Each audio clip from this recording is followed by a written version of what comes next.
Ooh, what's up, you guys? First of all, welcome to Dear Black Woman Uncensored.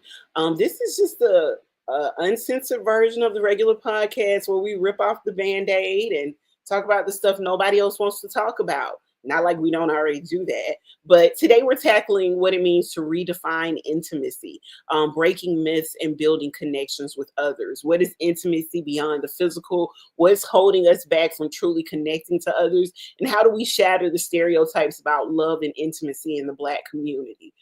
Joining us, well, it's supposed to be a 4-man panel and a 4-female panel, but two of our panelists are missing today. So it is just four of us, two women, 2 men, and I do believe all of us are over the age of 40. So let's get ready to get real, get raw, and maybe even get uncomfortable a little bit and break it all the way down between what it means to be truly intimate and break myths and what it means to build connections with Black women and Black men in the Black community. Oh, but before, let's intro our co-host, Nicole. Hey. What's up? Okay, Nicole. Yeah.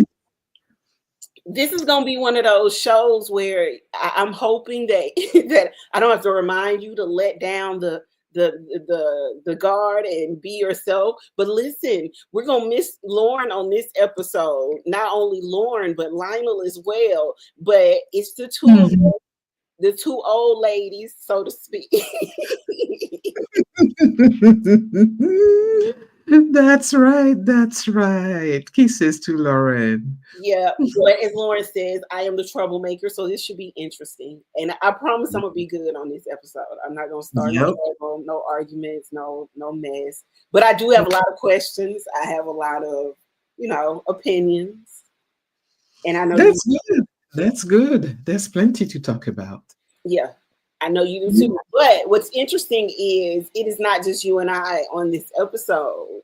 No, we have a panel and we brought in two fellas.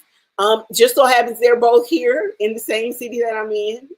They're both here in the Atlanta area. Yes. So we have two guys from the United States that are on our panel this week.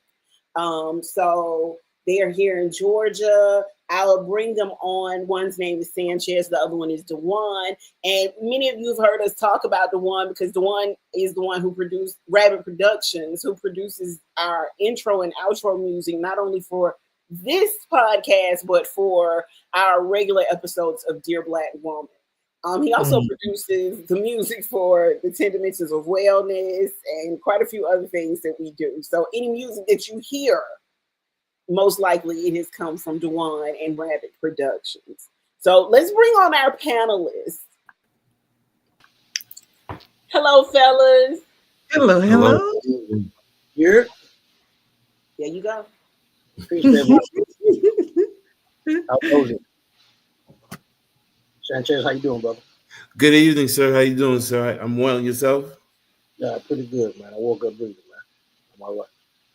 All right, well, Dewan, you've seen the show before and you know how we do. This is a show where there are literally no inhibitions, no boundaries. We say how we feel and we present who we are. We show up as who we are authentically. So with that being said, we do have a list of panel questions. I'll open up the floor with a couple of those questions, but we talk as if we are just good friends on a phone call having a real serious phone conversation.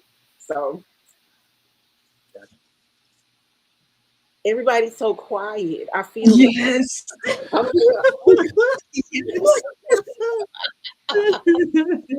It's the first one. It's the first one. After a few minutes, person that's like after a few minutes, we're gonna get into everybody. So including you, Nicole. What in the world? Don't leave me hanging out here on this branch by myself, okay? Girl, it's late. Right. Tell everybody what time it is where you are. It is 1 a.m. on my side, 1:13. See, so that's dedication right there.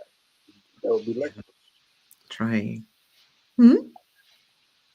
I think we should just jump right into it. I think we just need I was ready to get into it. So I have a question for you guys. First of all, everybody on this call, what is your relationship status? Starting Nicole, go ahead. Ooh, single and happily single. Happily single and at peace. Lord. Mm, hilarious. Yes, I am actually. Sanchez, Nicole, Single as well. Duane, I have a girlfriend. I'm single as well. Ah, Okay. all right. All right. All right, so I asked that so that we all get a perspective of where everybody's coming from. Mhm. Um, the mindset, Mhm. the why behind some of the answers, the why behind some of the you know the habits, behaviors, words, any of that. And with that being said, I'm gonna just jump right into it. We're talking about intimacy tonight, and I want to know from each person what's the difference between intimacy and sex.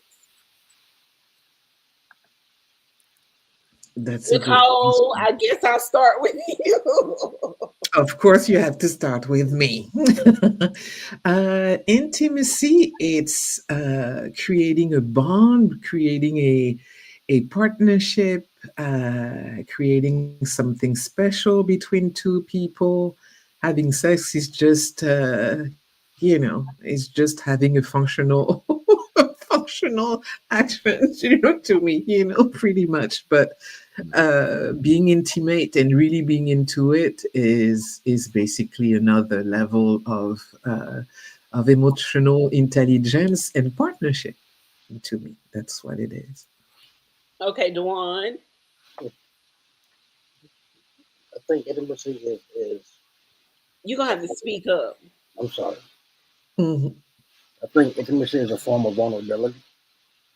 Um, it's shared closeness. It's um, it's a much deeper connection than just sex. Sex is just physical. You said what? Because sex is just physical. Okay. Mhm. All right, Sanchez.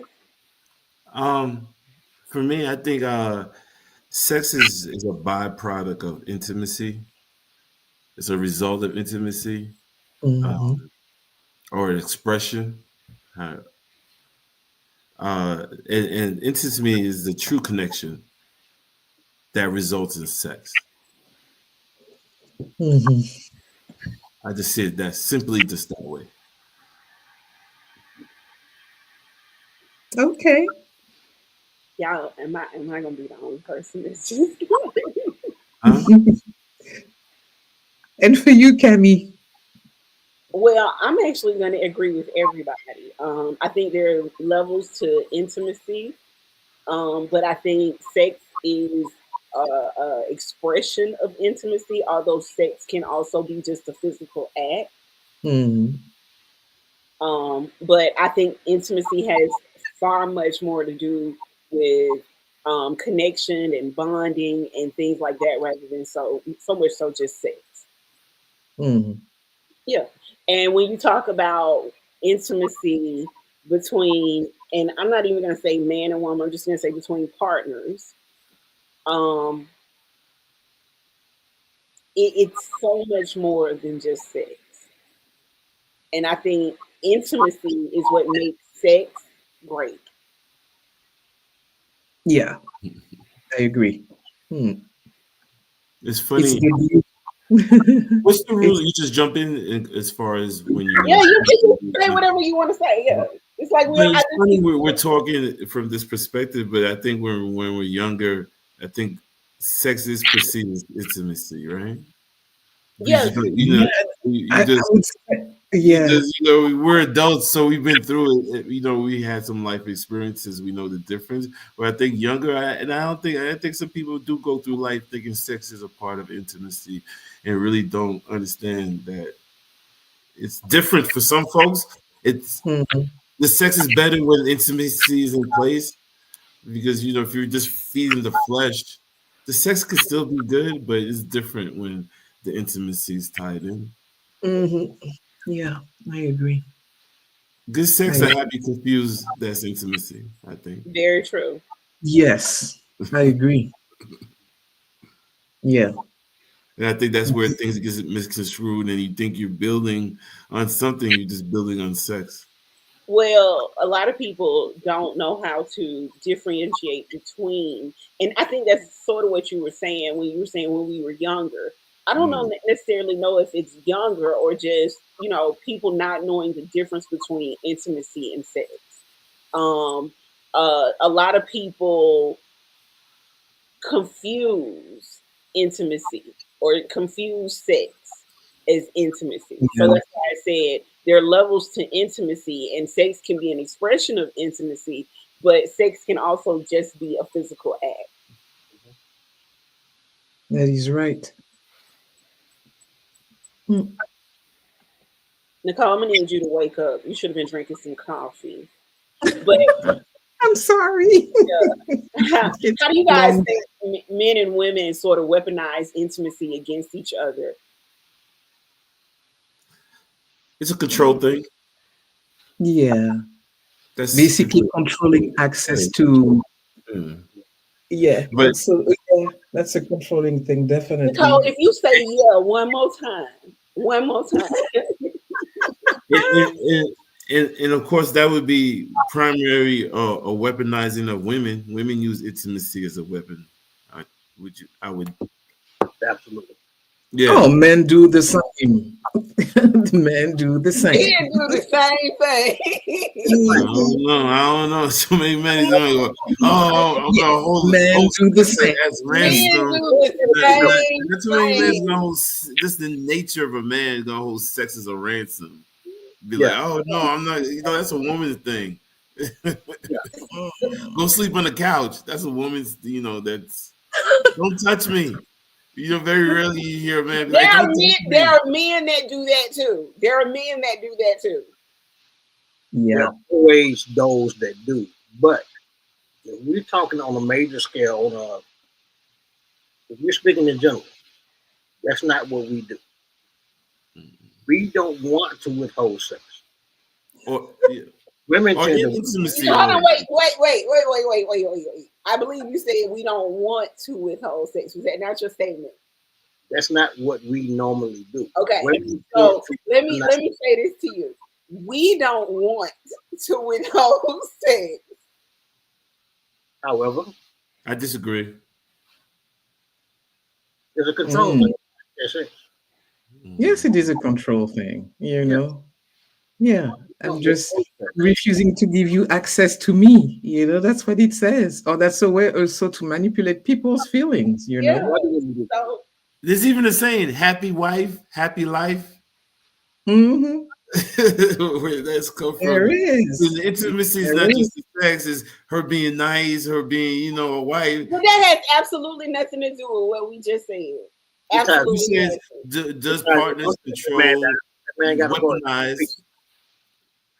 That's how women weaponize it because they hold it over like a ransom. It's like if you don't, it's like a probing stick. If you don't do it, you're not gonna get it. Yeah, but it's Oh, yeah, but there's more to it for a happy that is wife, not happy life. true. It's much deeper for us to be happy and content in a relationship than having sex, and that's the thing. A So lot of this men do not understand that. this Okay, is so where the Nicole, levels of intimacy come in. Because in order for a woman to want to have sex with you, she first has to feel safe with you. Okay. Mhm. Um, I'm not gonna necessarily say she has to trust you, but trust if in the confinements of a relationship, then trust is a factor. Hmm. But if you're talking about outside of a relationship, then trust is not a factor. But when it comes to having sex within a relationship, when you're saying a woman is withholding sex, she's usually withholding sex or saying she doesn't want to have sex because of something that has occurred, not There's a good because reason for that. she just wants to withhold sex. So there's something that has occurred to make her feel first unsafe for or instance, what could occur? second not to be able to trust you. What what could one of those things that could possibly occur that would prompt her to withhold? What do you mean? Ask What that was again. okay? Both of y'all disagreed that something had to occur to prompt this. Yeah. What would have had to occur? Now let me say this. Let me put a little disclaimer on this, okay? That's different for each woman. I can't give you a rule book on that. The reason why is because everybody got different personalities. Everybody has different limitations, different boundaries. You know, some people accept certain things, other people don't. You know, so I can't really tell you. I can tell you from my perspective. I can tell you from, you know, Nicole can tell you from her perspective, but all I can tell you is it's different for each woman that you deal with. Okay, so to a man, that makes it sound arbitrary. Based on this woman, she may withhold sex for, you know, XYZ grounds. Based on Nicole's vibe, it may be something different. How are we supposed to know? But and that's why I said let me you know I'm going to play devil's advocate on this. You are absolutely right on that. I'm not saying that you're wrong. Yeah, because as you know, as every man is different, every woman is different. There's not a blueprint, you know. Every man doesn't do everything the same kind of way. You gotta Yeah. be different too. Okay, so But if something like that were to happen, that means that there's miscommunication within the two partners, and something where the woman is unhappy, and that's for sure. You know, And something is. I'm gonna go again. I'm gonna go back and because I done dealt with some dudes that be the same kind of way. So I'm gonna say when the person is unhappy, because I know some dudes that'll withhold sex too. Yeah. what are we prioritizing? Are we prioritizing happiness over practicality and functionality? Because it seems like women tend to withhold when they are not happy. We just mentioned the phrase happy So wife. I didn't use the phrase happy. What I said was women tend to withhold when they feel unsafe or when there are trust issues. So I gave you Yeah. some real, you know, like it's not just about measuring happiness. But that's not a justification, though, no? Yeah, huh? I said that in itself sounds like a justification. I'm able or I have the right based on what just occurred. I'm not happy. I don't like So the I was again me disclaimer out there. You know me. I'm Switzerland in this situation. Sometimes, sometimes. Um, that really is defined between the couple, so to speak. I can't say a general answer for that. Meaning, um, if there were two people that were in a relationship and that situation occurred, that's really based on what each of those people feel is right. Like I said, um, I've dealt with men who withheld sex for reasons that I was like, that's the stupidest shit I've ever heard of in the world. And in talking to some of my homeboys, it's been the opposite with females who have withheld sex, and they'll tell me something. I'm like, oh, that's the stupidest shit I ever heard in the world. You understand what I'm saying? So I think a lot of it has to do with what occurs within the relationship, boundaries within the It's relationship, mainly miscommunication, something that is not addressed. the agreement between the both parties involved. That's what I think it has a lot to do with. Because if I'm feeling unsafe and we're not in a place where we can talk about it, or you know, where you and I are communicating on a level where that night we're making up, because I got a hard belief that if I'm in a relationship, we're not going to bed angry at each other. So we shouldn't be, you know what I'm saying, like that communication. You sleep on the I agree couch, too. so we not doing that. I don't believe in it. So if I'm feeling unsafe and we can't communicate about it, then that's a problem within that relationship. And that's why I say it just really depends on the people, because you got people together who don't know how to communicate and don't know how to talk to each other. So that's generally when situations like that come about, is because you dealing with somebody who can't communicate their feelings or communicate what's really going on with them, Yeah. or open enough to hear their partner say what's going on with them. This is where therapy and healing comes in. The more you are working on your own healing and getting to know yourself, the better you are able to see your own patterns, or in the way that you communicate or discommunicate when there's things that make you feel insecure or unhappy, or that just make you feel out of sorts somehow. Yeah, like I should be able to trust you enough to talk to you. And that's why I said it's Yeah. safety and trust. So Mm, if I'm feeling unsafe, I should still have a level of trust for you, that I should be able to communicate with you and talk to you and tell you mm, why I'm feeling the way I'm feeling. And you yeah. should have enough respect and a level of communication as well, to where, especially with active listening, to where you can hear what I'm saying and what I'm communicating, so we don't ever get to that level of, oh, I don't want to deal with you, I don't want to have sex with you, you sleep on the couch, all of that. Like, that's petty as fuck to me. That's hella petty. Yeah. Yeah. But that's again, you need to learn to work on yourself to be able to hear somebody else. Because if you don't hear yourself, from the get-go, you're not going to be able to hear anybody else. That's the thing. You need to be self-aware. Once you're self-aware, you can see what's going on a little bit.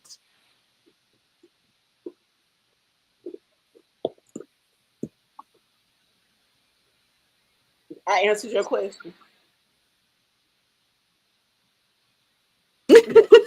The one is like, I'm not so sure about that. And Sanchez is like, Mm. yeah. No, it's a matter, I think we digressed a little bit Yeah. from. I think the original question was, do we weaponize? And I think, as Kami was talking, I think part of the problem is if one person becomes the judge and the jury and decides this is how they're gonna extend their Yeah, punishment that's a is very by good not point. being intimate with their partner, then that's where the problem is. Then that's where the Mhm. communication, before it gets to that point, Yeah. whatever you're feeling, you have to communicate it to the other Mm, person. You can't take it. You can't be the judge and the jury. I think that's where the issue becomes. I mm, understand. I was actually thinking about myself. I think there's been times like if something happened, I think I've been guilty, not in the mood. Like I don't, I'm good. Like I'm not feeling you right. Like so, I guess men do have that tendency. I've been in that place. Like I'm good with you right now. I'm Yeah. going. So part of his processing it and yeah and all that. So I guess men do have that moment, but women don't go over the edge. I guess like men might to still get it going. But I understand definitely men. I've been guilty of that mhm, at the further reflection. mm.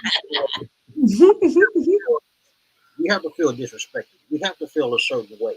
Yeah, We're not Yeah, going but that's the same thing with it's the women. same thing. You still being the judge Yeah, and the jury. You could still be like, hey, listen, I feel this way about yeah. it. Instead of you Yeah, communicating how you yeah. feel, and instead of you telling your partner I'm what, still as a man. I'm guilty weaponizing intimacy because I'm pulling back. Like, yeah, but it's natural in relationships. I guess it's how long it lasts and the degree of it. It's all It's not something that should be natural. What should be natural? It's a good communication between two partners. And again, working on yourself, it's where it starts.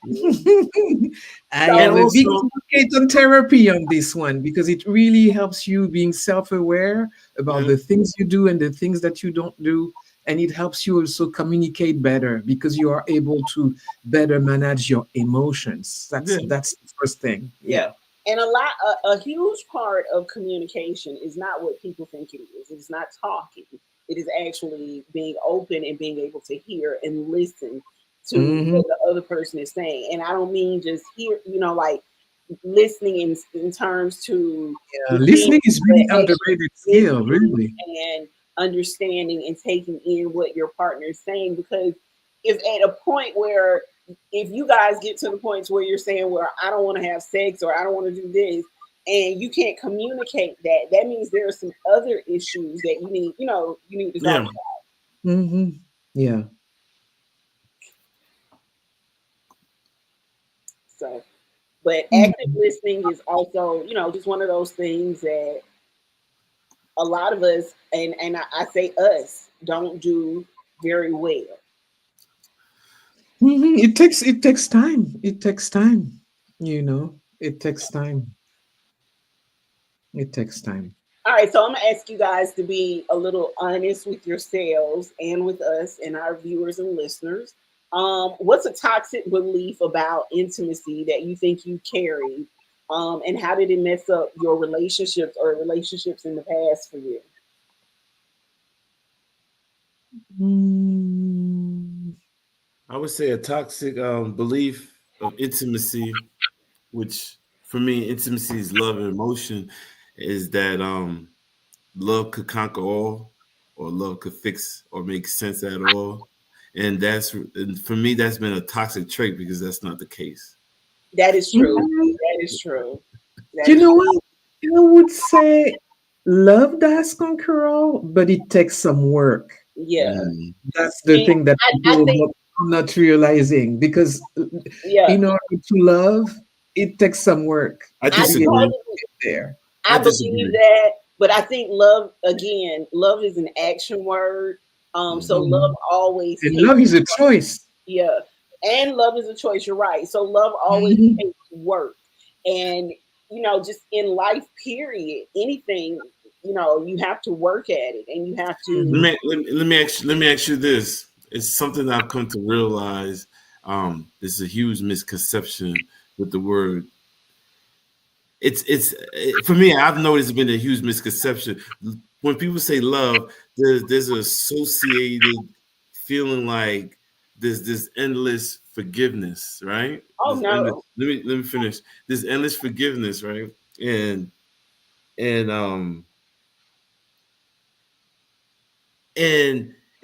and with that being said, it's like an investment. You could only invest in something until you have to realize that the investment is not working. It's just like how much love you pour into something. Eventually, you're gonna realize it don't matter how much love you pour into this; it's not gonna work for whatever the the situation is. Circumstances sometimes, a lot of times, that's why, or it wasn't in the Almighty. so let me ask you Whatever. this: in Yeah. situations like that, are those situations more emotional or more logical? Because logically speaking, you know when something isn't going to work. Like logically speaking, you know in your heart of hearts, like I'm guilty of it, and so I'm not picking. I'm Yeah. literally telling you, yeah. Because like I just went through the same thing, just pouring love into a situation where I knew it wasn't going to work. I knew that this wasn't going to be beneficial for me. And I was just pouring love and pouring love and pouring love into it. But was that more of an emotional reaction or more of a logical reaction? Because the reason I say that is because logically speaking, I knew a year before I decided to make a move that my situation wasn't going to work. You understand? Hmm. And, Mhm. and, and I had to respond. I had to respond with it this way. When you talk about love, real love, and what you really want to experience, in my opinion, there is no logic, right? You evaluate if the situation is good for you once you love the person. That's where the logic come in. But as far as loving the person, there's not a lot of logic into it. And we do see red flags. And I think for me, that was the toxic trait for me in intimacy. I thought the love could overcome these red flags, but really Okay. no. they it, and then the red flags sometimes it's circumstance. I read it one time. I like how it's described like that. It's circumstance. we don't see things the same way, or Mm. our history is now allowing us to align at this stage in life. Maybe it's the wrong time in life, or maybe, all these circumstances. That's why it's not love. But I've generally loved people, and I've loved them. If it was just based on love, I still would have been with them. But it was other stuff that didn't It was work. life, Yeah, circumstances. this Yeah. didn't work. So just to Nicole, just to answer your question, that's why I said I disagree. Because we go into this notion like love could conquer all. I don't believe that, because it after a while it becomes abuse for the person that's loving, in my opinion. You see what Yeah, I'm but saying? that's the thing is that in terms of love, you need to make an assessment of if it's something that's going to be beneficial for you. Because once you're aware of yourself, you're not putting yourself out there in situations where your intuition is telling you that things are not going to be gelling. And that's You why know, I said, it starts with you. What yeah, what are you gonna, in order to be able to love somebody, you need to start with yourself. I Yeah. disagree. I disagree with that, because according to your theory, love would have fixed all those things. It's not No, about no, me. no, no, no, Now no, it's no, no, turning no. about me. That's It's not, not about no, me. I no, no, love them, no, no, and if I no, love them enough, Sanchez. everything would be That's good. not what I means. Because you No, can love someone, but you can also assess that they are not good for you. And the deal is to make sure that even though you have a love for them, that before anything else, you have love for yourself, so you don't find yourself in a situation when your heart gonna be broken. And not it even, start again not with even, you. and I'm not It even gonna start say with you. heart being broken, but a situation where you're depleting yourself and you're pouring more love out than you're. Mhm. Because Yeah, again, in situations like that, love is reciprocal. It should be reciprocated, meaning that as much as you give, you should also be received. yeah, I agree.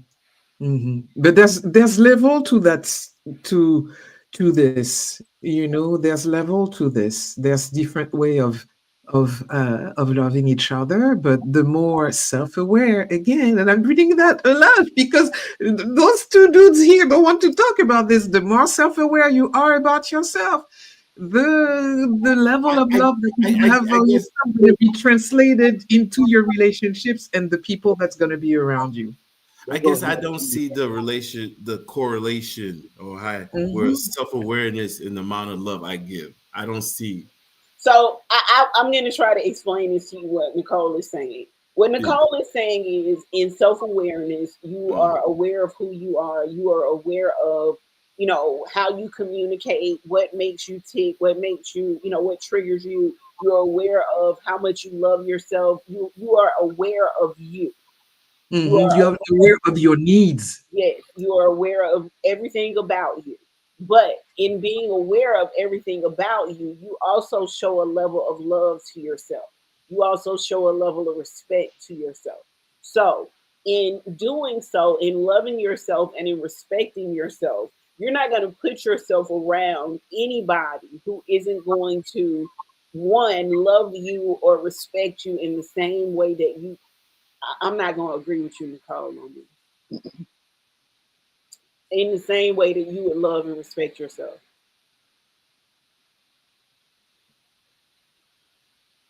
you just lost. Huh? Yeah. I'm gonna be honest with you. As I was saying it, I realized that I didn't agree with Nicole either. No, and it's absolutely fine. But the thing No, is, what I and here's the reason why I don't agree with you. History has taught me, and therapy has taught me that yes, I do love Cammy. I love who Cammy is. I love everything about Cammy. But Cammy has put Cammy into some predicaments and into some relationships where the other person did not value and respect and love Cammy as much as Cammy loves Cammy.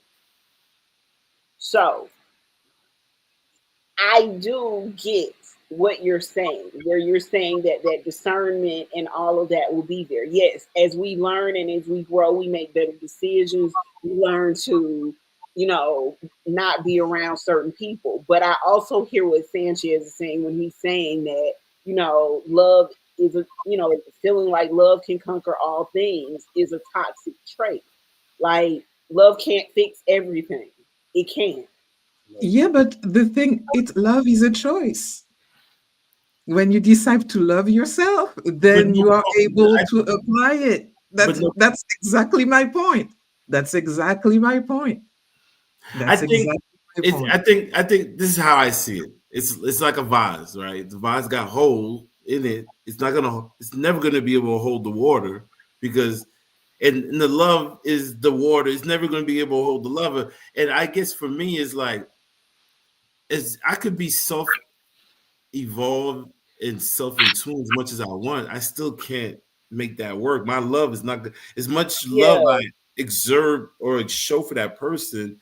They just not, it's not gonna fix it. and it's gonna, and I'm gonna, and what's gonna happen? I'm gonna abuse myself I was gonna because, say you're gonna deplete yourself. yeah, I'm abusing myself because I'm keep pouring into this vase that has holes in it. Right, it's love over But yeah, practicality. but if you love yourself, you're not pouring into things that have holes in it. That's my point. And I think that's what we're saying too. I think that's what we're That's my saying too. point. So here's the thing, So we're though. saying, we're saying love don't conquer all. Yeah, No, no, but it does. It does in the sense where you once you are aware of the love that you have for yourself, you know how to not misplace it for people who are not in the level that you require. You know what I mean? Oh, so That's you're talking from a perspective even before even getting into it, you would Yeah, identify this is not something I'm supposed to be doing. yeah, That's because what you're people don't saying. think about all of that. Oh, Yeah, okay. people get into situation and then you think later. No, you assess. You would not Okay. go, for example, yeah, you would not, for example, go and buy your car without making sure that it has all the good parts in it. Why don't you do that for a partner? That's the same If that thing. I agree with that statement. If That's the I agree same with thing. that statement, if I've made the, and I think I kind of made. I understand from that perspective. You love you You won't know? even entertain those situations, and I've been guilty of that. But I think it's been the intimacy. I don't know. I think I've been my wire's been a little crossed because I feel like the love could have corrected the red flags when no, and no. then The love and can't then correct red flag. yeah, it can. And then No, that's not I think that's correcting what red I'm flag. saying. But Yeah, and I yeah. think That's Nicole's that's what saying, you're if saying, you and that's really, what I was saying to Nicole is, yeah, and Nicole saying if we truly loved ourselves, it was on that level, we wouldn't even entertain those yeah, you situations. wouldn't be in those you situations. Excuse my wouldn't, French. you wouldn't even, yeah, you wouldn't even Yeah, entertain. And then, but when and then you I get told, it, so and I talked to a friend of mine, and I told her, a lot of times people might preconceived notions. People might think I'm a little uppity. All right, sometimes I don't date women people think I would date, and I was like, I'm gonna start leaning into that, and it's part of me loving. Like, I'm not even gonna entertain things like I know I can see the red flags walking in the door. I'm not even gonna entertain. And that's because I don't have time for it, and I love myself to the point I can't even entertain that right now. And yeah, I go back to what Nicole was saying. I get it now. that's what. Yes, Yeah. Yeah. So if you don't go into it, you don't even waste your time trying to pour right. into it. Yeah, It took a little minute to clear it up, but I think we cleared it up. yeah, you but love yourself. That was a good actually, the point. thing that you realize as you go along on your healing journey is that Yeah. your time is precious. And I Your think time is that's precious. the Neo moment, like in the Matrix when Neo was able to see Yeah, Yeah, the coding, and it's exactly. like you just see like I don't even need to go. I like to describe my past relationship as past. I don't even need to go down this path, these kind of Yeah, paths anymore. you know that's Because I know because I love myself. Like I know in time is. I mean, for me at this stage in life, I don't feel like I'm old, but I definitely have a greater respect for time.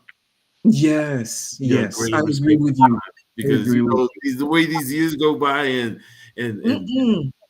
yeah, Nobody got time for that. nobody got no, time and for that is true. Nicole and I have discussed that before about not having time for the BS.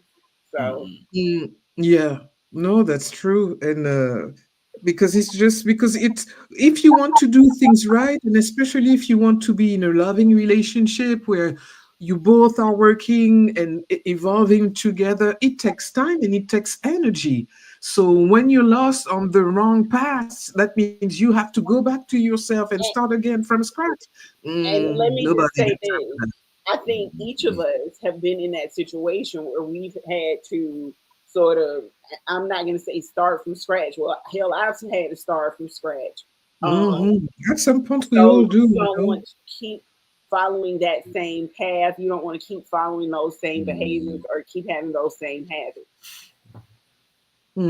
Yeah, because we all deserve to have great, loving experience and partners that's gonna be able to enrich really our lives, our mind.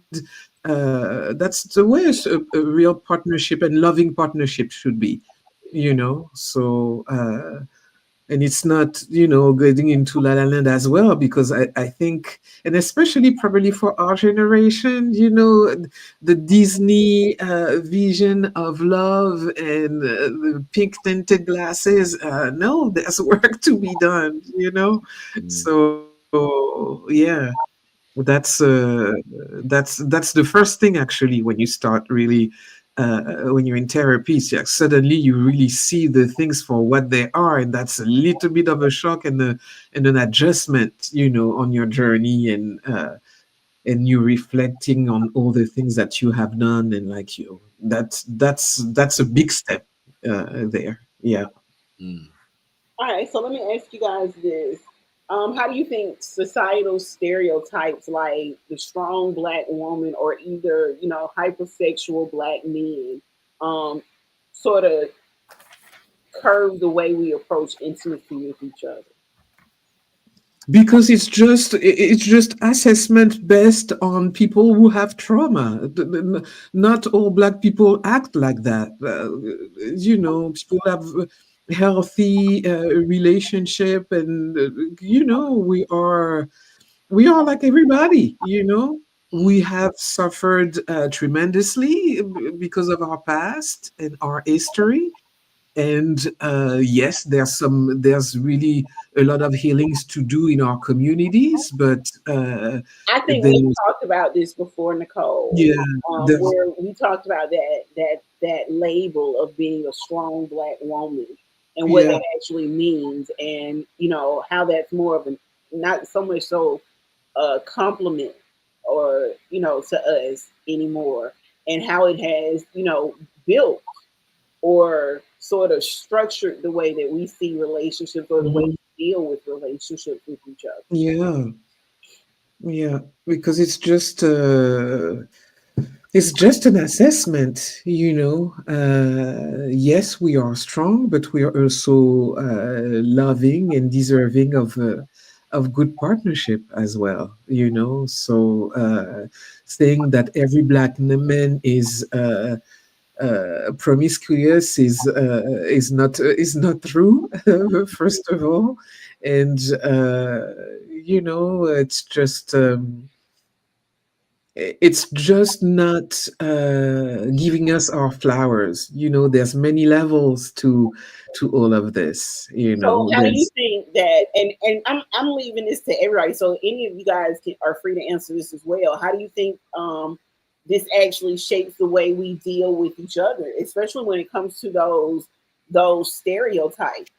Um, what I just the strong black woman that what was kind of under that umbrella. I don't mind. I don't mind it. I kind of like it because I was fortunate to be raised around a lot of very strong. I'm Caribbean, very very very strong. Mhm.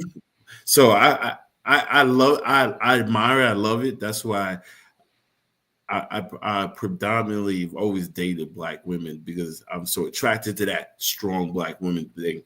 But the thing I think that's been layered in I don't like is this boss thing that I Mm, think only our women has been kind of been put in that picture. And what that portrays is this woman that just can't compromise and can't have any kind of correction. She's not, you can't confront her. You don't, and I don't like that that for our women, and I don't think that's the true overall of what Black I women are. agree.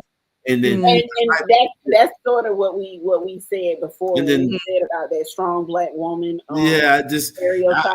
I don't. Black women are extremely very strong, and I wouldn't want to discredit that. But I think what's been layered in is this boss thing, and it doesn't leave when you're talking to your boss. That's your boss. There's no room for compromise. That's like a dictator, So I think that's where, and I think unfortunately a lot of our women inhabit that kind of persona, and they carry that into their relationship.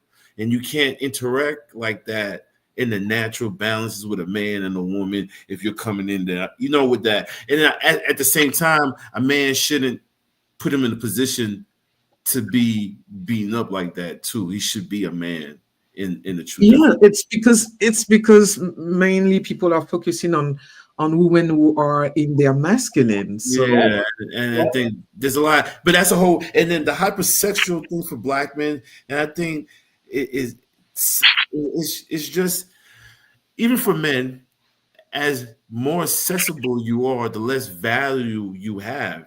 So no woman so there's no value just like to a Black man, and there's no value to our sex. And while we, if we're under that picture and we go have 3,000 kids with 5,000, that's not really us. And I think that's and then we come into the picture. If a woman comes in the picture, her man is hypersexual, he humping everything. How could they truly have a connection or trust and love if they come in with both of those stereotypes?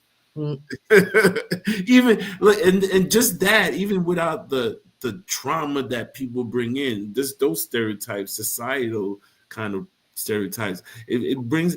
For me, I've experienced these things. I mean, in just dating, it's real, especially in our community, unfortunately. yeah. Yeah. Especially as a Caribbean person, that's very.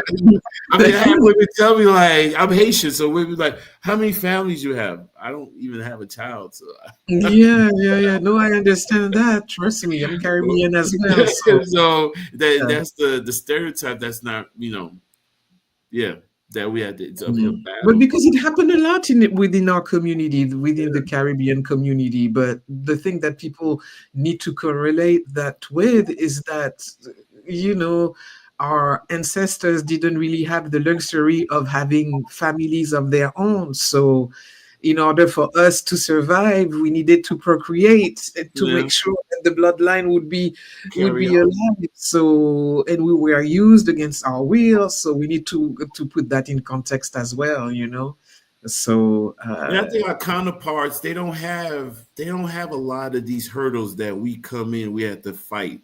It's just Peter and Jane, or Muhammad and Sanja. They just figured it out. They don't have all these other societal pressures. Sanja's not coming in. Oh, Muhammad, I'm the boss. I'm the boss. She's coming in like, what curry do you want? And roti. She's coming in the different perspective, different energy. I don't know. mhm. So you think all Black women come into situations thinking they're the boss? Not all, but I think even if they don't, they have a congregation that believes that way. Otherwise, you're gonna have trans, like you just said, happy wife, happy life. Yeah. It's But that didn't come from Black women. That didn't come from Black women. definitely come from Black men. Yeah. That didn't even come from Black people, period. Yeah. So yeah, that's not a statement that was. And that's a problem within itself. Yeah, that's not even a statement that. Nonetheless, That's not even a That's a statement problem with itself. that y'all ride with it nonetheless. You know what I mean? So it may have not. You guys may have not have started it, but you guys stand on it. Now, what is the equal? we not the only ones who stand on that. Hold on. What is the equal? It's only happy wife, happy life. Yeah, but that come from. They don't even come from Black women, and we not the only ones who stand on that. Yeah, But like I hear white women say that more than I hear black women say that. Say I what? hear Hispanic women say that a Yeah. lot too. black Say Yeah, what? I don't hear a lot of black women quote that unless they just trying to be funny about something. But Say what, Kami? What quote? What? I happy heard life, happy life. No, black women don't quote it because Yeah. they don't have that mindset. You know what? It's black women definitely quote that. I hear that all But the see, that's the one is saying the opposite. And I'm saying I don't hear a lot of black women quote that. I heard I that. think I'm saying the opposite too. I think because black. I heard it from black women. I never heard it from any other race. I heard this from black women. Listen, men have been taught from day one how to treat women. Women, No, because if that was the case, we would not be in the Yeah, we situation we would. are in. hold up, hear me out. Just saying that. My experience, black men have been taught how to treat women. Women have been taught what to expect from black men. There's a disconnect. No, that's much deeper than that because No. we were not taught to show us to show up as our full self, Yeah, being emotionally available. And I'm talking we're for not. men, Yeah, we for weren't. a man to be emotionally available and vulnerable with you. Yeah. That this is something that we haven't taught. Men have been taught to provide, Yeah. and to be there but they haven't, all the emotional part of it was taken out. Okay, I want to be clear. I'm listening to two women tell two men how men were taught. No, what we saying is, you're saying that men were taught how to take care of women, and No, we're saying no. that Mm-mm. if If I'm men not were serious. taught how to Men were take taught care of no. women, Yeah. Men were taught how to treat women. Women were taught what to expect from men. You know, Sanchez, am I off? I understand what you're saying. He I guess what lane and what they were to provide. Men was shown to provide something, and women were supposed to be like, "What are you and that's providing yeah, to that's get what me?" Nicole was saying is that men were taught to provide and to Yeah, protect, and women were and taught to. and to add on what he's saying, and I think part of the problem due to greater forces in social media, the expectation of what women want from a man and what they really think they deserve, what they think they're gonna get is not realistic. A Thank lot you. of times you hear the average woman, "Oh, I want a six-figure," da, da, da. And when you do the numbers, it's a small percentage of people in that category. And a lot of times these are women not really in the position to be asking for these things. It's like, what are you talking about? But Right. there is bigger issues. There's bigger things at play. I do agree, Yeah. and I do agree why we're the way we are. But this is just my feeling at this point. Now that we know, what are we going to do about it? You know, it, That it it, starts it, there. I agree with you. I've done a lot of research. And being a foreigner, you just have to. And one thing I'm glad I've discovered as a foreigner, because a lot of times we come in here with a lot of prejudice, even with among ourselves, and then unless you do the research, you understand the Black American has done a lot to try to get ahead, and it's a different oppression when you habitually have that oppression on your neck than us in the Caribbean, where you're not rich, but we're under the sun, we're living. It's different. Thank It's you for different. saying And we that. see Thank all you of for saying us, that and, because it's honestly, a different. lot of black And people don't realize out of that. A lot respect, of I black think. people don't realize And I that. think unless a lot of foreigners, they don't know, but there's a lot of respect that should be given to the Black American. But even with that being said, there's those forces that has got us so apart and got us not being able to connect, because counterparts, they figure it out way easier than we do. Well, it goes back to something Nicole and I have, and we've discussed this on our regular episodes, and it actually goes back to colonization. Yeah. No matter where we were, it was what we were taught to do with each other and how we had to approach each other, how our families, how we had to approach family, how we had to approach love, how the black man and the black woman were pins against each other when dealing with colonization, how the black woman was the But we main were still getting, character. but we were still getting married during the slavery. I think that things got worse since civil Yeah. rights. We was getting married during slavery. During all this times we were getting married. It's this last couple of years to the point. This is the lowest rate. I shared this with a friend of mine. This is the lowest. When we were growing up, our marriage rate was in the 80%. Yeah. Now it's 40%, 30%, and declining. We talked about that, didn't we? We talked about Yes, how we did. But also people are more evolved these days.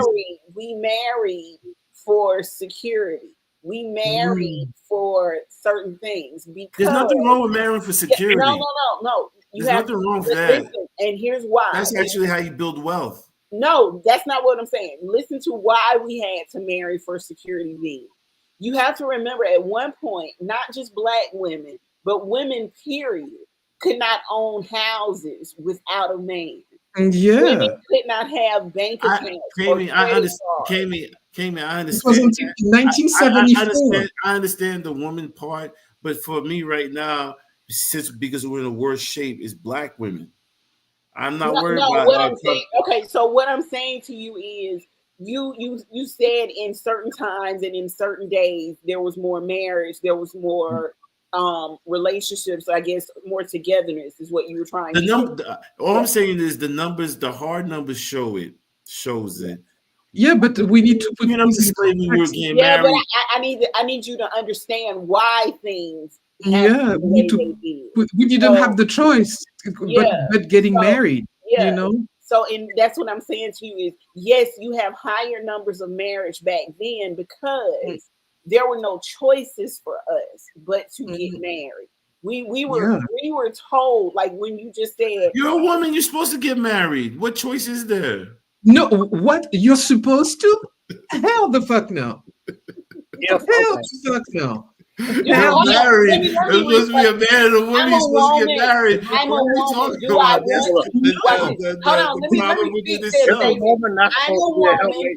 want to get married? Yes. Am I supposed to get married? Is a woman not supposed to mate for a man? Yeah, because that's just like you said, women were supposed to get married because we didn't have a bank account. We couldn't buy a house. Women were able to get a bank account on their own in 1974. That's not so long ago. Right. So hold on. Yeah. So that means my mother, our grandmother didn't have a choice. What you guys are saying is when you got a choice, you went rampant. Thank you. When you got a choice, look where we at now. We had a choice. When you get a choice. You are supposed to be a man's helpmate. No, the thing that you don't realize is that I like this guy. People are more let us know how you feel. People are more evolved now. So am I gonna be married for the sake of being married? No, because after all, I'm nobody's maid.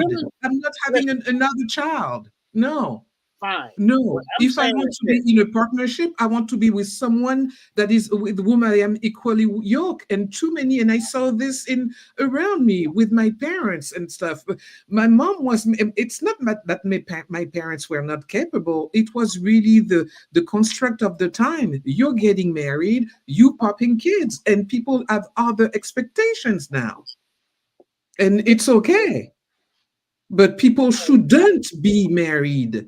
People should have the right to choose how they want to live their life and what type of partnership they want to partake in. But just being married for the sake of being married, fuck no.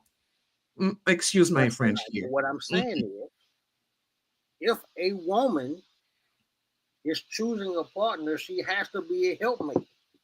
That's something totally different. If I'm choosing to be in a relationship with you, if I'm choosing to be in a marriage with you, then I'm choosing to take on the role as a wife. Oh, you know you shouldn't have said that to me. You know you shouldn't have said that to me. Don't see me, Cam. Come on now. You know how we do. You know. What were your words to me about relationships? Listen. Women are supposed to be. No. What were your We words? don't put supposed to, women and supposed to afterwards. That's not the right sentence. What were your words to me about me and relationships? Remind me. What did you say? You said relationships are a distraction for me. For you, absolutely. Yes. So that is because in a relationship, I do what I'm supposed to do in relationships, right or wrong. I can't speak to that fact. What I do know is you lose yourself in a relationship. Now, that may be because and there's nothing wrong with that because you're supposed to be the neck and not the head in a relationship. So right, but if it's for the right relationship, of course, lose yourself because you have found value in this particular man, this particular purpose. However, you don't choose correctly. Historically, I will support you if you found the right guy. You know I would. Go on. That's funny. He said historically. However, if I'm on my purpose and I'm on my way, you are not supposed to distract me. You're supposed to be my peace. My that help. Is true. That is true. That is true. I'm not supposed to, like, what are we doing? If we're going back to the basics, Nicole said, my people, my mom, my grandmom didn't have a choice. The minute women got choices, what the fuck happened? Yeah, we didn't live to your expectations. That's why you're mad. That's why you're mad. And then what's funny is women are kind of, they play this both sides of the fence. They cry, oh, with this independence. And once you give it to them, they be like, oh, they want to be taken care of. And all this independence is built for. With all this independence, you got all the independence in the world now. Like, what are we talking about? So listen. It's videos on YouTube all day. Women don't need no men. They independent. They making six figures, but they want a man to pay for everything. But the thing is, fucking matter if you want a dude to come in and do everything. You can't be a boss bitch and say you want a nigga to do everything. You can't be a boss bitch and be submissive. And all I have to that's the part. That's the part. Let me finish this statement before you ladies have at it. Let me say one thing. The only thing you have, please, I just want you to take a look at and tell me this if you do find it. What other counterpart has this thing in them where their women walk around with this mindset? It's on, and why? And don't tell me. And I don't want to hear black women have to be strong. I get and I hear all that, but and the only reason I want you to define the mindset. What I mean by that is I want you to tell me the mindset that you think a black woman holds that no other culture or counterpart holds. And the reason I'm asking you to define that is because what I usually hear from men is that black women don't know how to be submissive. Which, for me, I'm going to have to disagree, and I'm going to have to say it in a different way. It's not even really. It's collectively the submissive. For me, the bigger part is the compromise, and just as big a part is the correction. Right. So okay. So and then these are part. If you really have a man who really is the definition that's what comes along with him, and it's not it's not a form because when sometimes people hear these things they trigger it's control. It's not even along those things. Because a true man, he doesn't control. It's there for a bigger purpose of protection and guidance and influence, right? So but if you have a woman who's a boss and that don't compromise and can't critique, what are we talking about?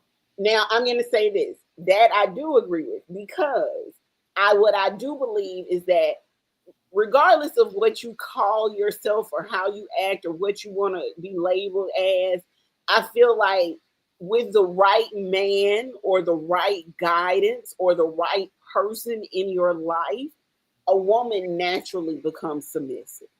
But hold up, I have a And problem. I think the problem that people have is Cam, hold up. I got a problem with that because that's like a dude saying, with the right woman, with the right woman, I'm masculine. you Either what? you feminine or you No. have a So what problem I with mean the by that you is, saying with you the know right how woman. you know how you just told me I habitually choose the wrong men. Yeah, You know how you just said that? yeah. Okay. So if my choice in men are wrong, I'm not submitting to those men. And those men, that's the reason I have conflict with those men, because those men don't know how to lead me or Why don't know how to, huh? why entertain them in the first place? But that goes back to what Nicole said. Loving yourself. Yes. Nicole, you ding, ding, ding, ding, ding, ding, ding. You know, and Yeah, that's the thing. When you start really yeah. understanding who you are and loving yourself, first of all, you don't ask anybody to submit to yourself. The only person I'm submitting is Well, see, God over let me there. let me say this. Let me say That's this. the thing. A lot of people take one line out of the Bible without reading the entire passage. Exactly. Thank you. And Because it is not, and let me say this, it is not so much so that a woman should submit to a man, but we should both be actually submitting to each other and submitting to God in our Yeah. relationship. amen. Nicole, With and I that think being said, what I mean when I say submissive is I don't agree with women who play the who know how to that. Hold up. who know how to be a partner, who know Are how you saying to. answer? Hold up. Are you saying that we should submit to each other? How is that possible? I Of submit course, it to is God. possible. No, it's Let not. me say, No, it's not. I submit to no, God. it is. Let me say this. Let me say this. Order, God, We man, woman. in a couple, the man is in his masculine self, and the woman should be in her feminine. But for a woman to be able to go along with the man and to be walking by his side, she needs to feel safe. She needs to feel secure. This man need to be standing his ground and be what he say he is. But Okay. a lot of you want us to submit, but we're How, submitting to what? We how submitted to what? It's chaos around you. Why are we submitting to chaos? The thing for a woman, we need to feel secure and safe. the And there's proper not going way to is be God, man, and woman. any Nicole. type of working together if we are not at that level. Yo, Nicole. God, man, woman. Man is not supposed to. Man is not built or supposed to submit to women. That's It's not not how about God. submitting. Didn't It's y'all not let me do say about this. submitting because Let me say sometimes this. in a I think relationship, there's going to be give and take, I should yes, a say. give and take. Give And and let me take. say this. I think Yeah, submitting different is a than little submission? strong. I think we're thinking I along the lines agree. of bending the knee. It's yeah. a I was going to compromise. say, if You you have to take, you use another word for the word yeah, submission or because submit. I've learned I've had a one thing I've learned, in relationships, in order for a woman to be submissive, you have to be submissive as a man. And Yeah, not submissive as being less of a man. You have to be submissive Exactly. where you have to be willing to listen to what she's saying Absolutely. And be vulnerable. And be yeah, vulnerable. yeah. But and that's not she'll submission. reciprocate that, and a true woman will reciprocate that and being her with her natural feminine That's energy, not and submission. that'll be I agree the with that, but that's not submission. submission. Yeah, That's not yeah. submission. So we're gonna take the word submissive off the table, because what I've learned is that word triggers a lot of people, both a lot of Yeah, women and men. Mm. yeah, Okay, that's it a does. trigger word. It's a trigger word. I'm already there Because with women always automatically think like Not a they're gonna trigger be in word. Men are shackles. submissive to And God. Women are submissive to man. I don't understand how we fucking order up. God, man, woman. Men are not supposed to be submissive to women. So in order to You, be a good leader, you got to be a good follower. I listen. Exactly. I had this conversation with my girl. She's listening now. I will always I have to consult her counsel. Yeah. Right? That does not mean she doesn't have a voice in this relationship. I have to hear her out. She serves that purpose. She sees shit that I don't see. I have to accept her counsel. Now, yes, I may have the final say as the man, but I cannot And that's exactly where the problem lies. You having the final say and not having a consensus with your partner. This is where the problem is. I just said I have to seek her counsel. Well, Nicole, out. But yes, I do have the final say. I'm just looking at you boys. I'm just looking at you. The saying, the man is the head and the woman's the neck.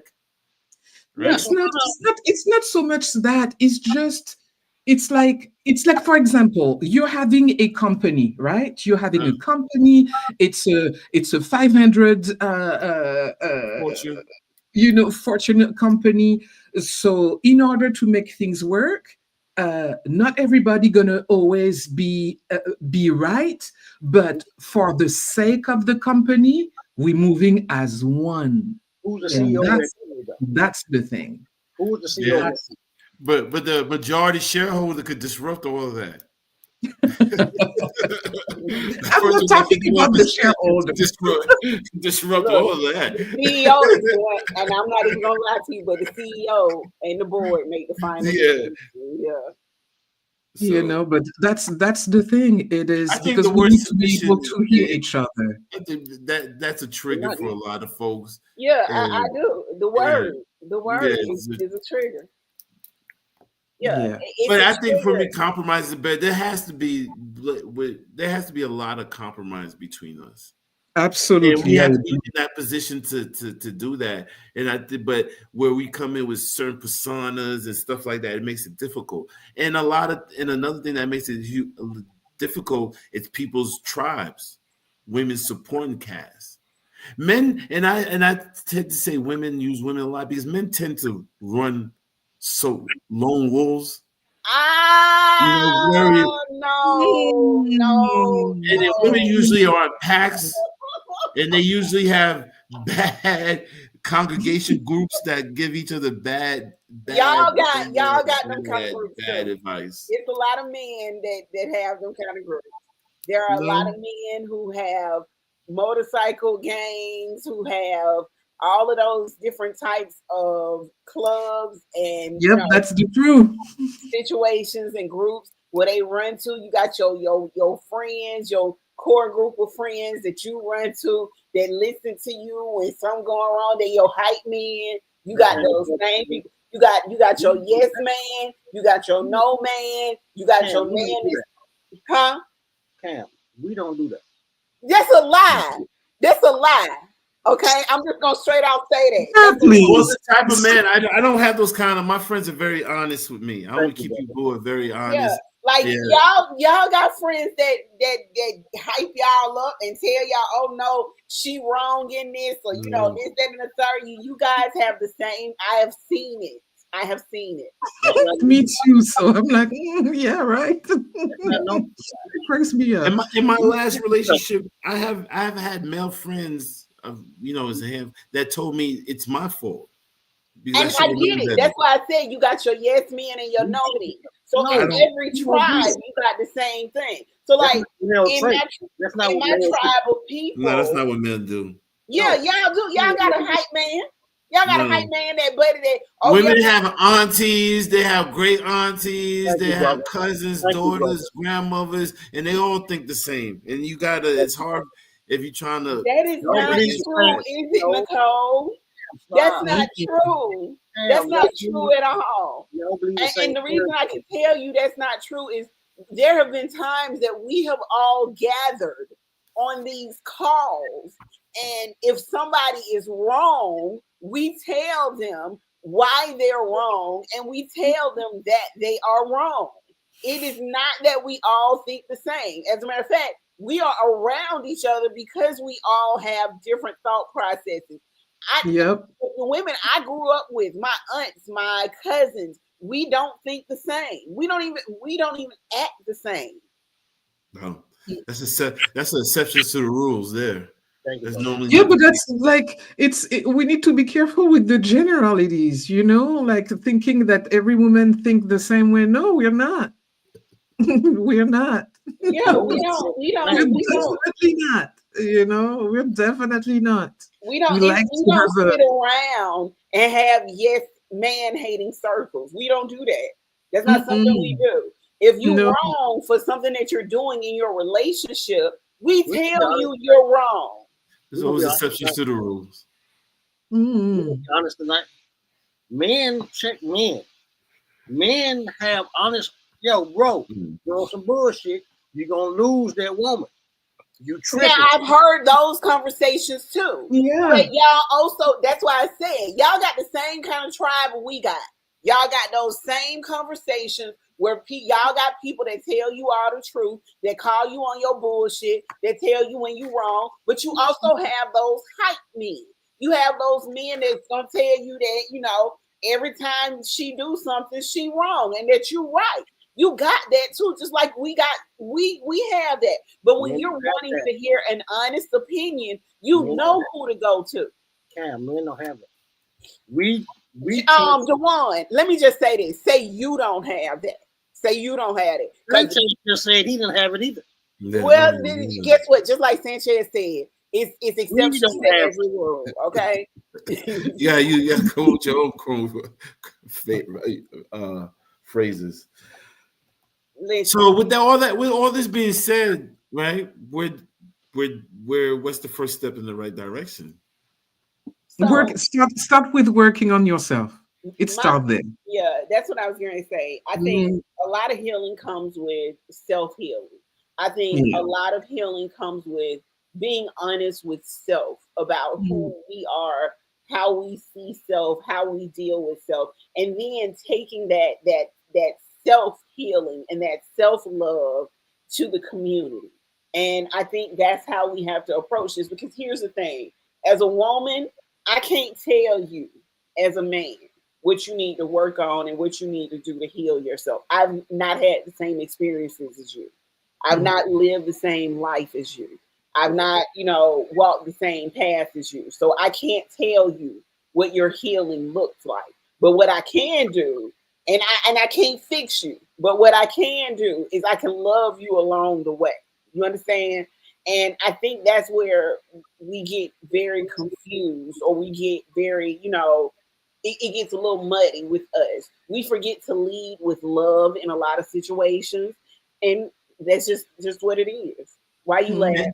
And I think we also need you also on both sides need to tell the other party what they could do better, the correction. What does that look like? Because But see, we can't keep going on this Ferris wheel and just looking at how this so younger I'm generation going to say this. just looking at this younger generation from afar and how they interact with each other and what they're gonna have to deal with and top of whatever we're gonna leave with them that they have to deal with. So it's So like a lot of what people deal with is familiar and intergenerational trauma. Um, when that's where the sort of self healing comes in place. Is Mhm. you have to. I think a conversation was had where we were saying you have to unlearn a lot of the stuff that you learned growing up. Yeah. You got to be able to grow. Like a lot of the things that you were taught by your parents. It goes the same way when it goes with nutrition. It goes the same way when it goes with financial studies. It goes the same way when it goes with your mental health. These are all things that you were initially taught by your parents, Yeah. and they were that's Exactly. taught. part of the problem. A lot of people they have parents. That's Well, part of and that's what I was getting ready to go back the to world too. taught them. Yeah, and a lot of times Mm. it's passed down through generations. So if you are one of those people who did not have a family and you learn through survival, so that's different than somebody who learned from a parental household. So Mm. you got a lot of things that you have to unlearn, a lot of things that you need to relearn. And that goes for both parties, those that were raised with parents and those that were raised without parents. There's a Mhm. lot. That's where when we say self-healing needs to come first. it definitely starts there. And then Yeah, you because when you can see the pattern of your family, you're gonna be able to see what is applying to you. You know, like really observing my parents and really reflecting on their relationship was really a big thing in my healing. It really helped. It really helped understand the decision that I had taken as a woman, as a young woman, because I left my family and I went to the United States so I could be away from my parents. So that says everything it needs to say, you know. So it's just once you start understanding your family history and everything, and that you really understand the impact of colonialism on your family, the way that you were living, your thinking, it is a big awakening moment. At least I know it was for me, because God, that really helped me put things in perspective a lot for my parents. I give a lot of credit to my parents. It wasn't easy growing up with them, but they did the best they could, because God didn't had all the best cards in their bags in order to have a good life, you Yeah, know. but and I agree with you on that, Nicole. But to get back to what Sanchez was saying about, how do we fix this moving forward? What do we do? And it really does start with self. It starts at home. Yep, It that's starts what I see. Yeah, with respecting self, respecting other people's opinions, respecting, learning how to communicate, learning how you communicate. What's the best way that you are communicated with? mm, And being able to communicate that to a partner or to a friend, not even just a, like we have to learn. Nicole and I have to learn how to, have a relationship with each other as well. So more yep. so just across the lines of all relationship building.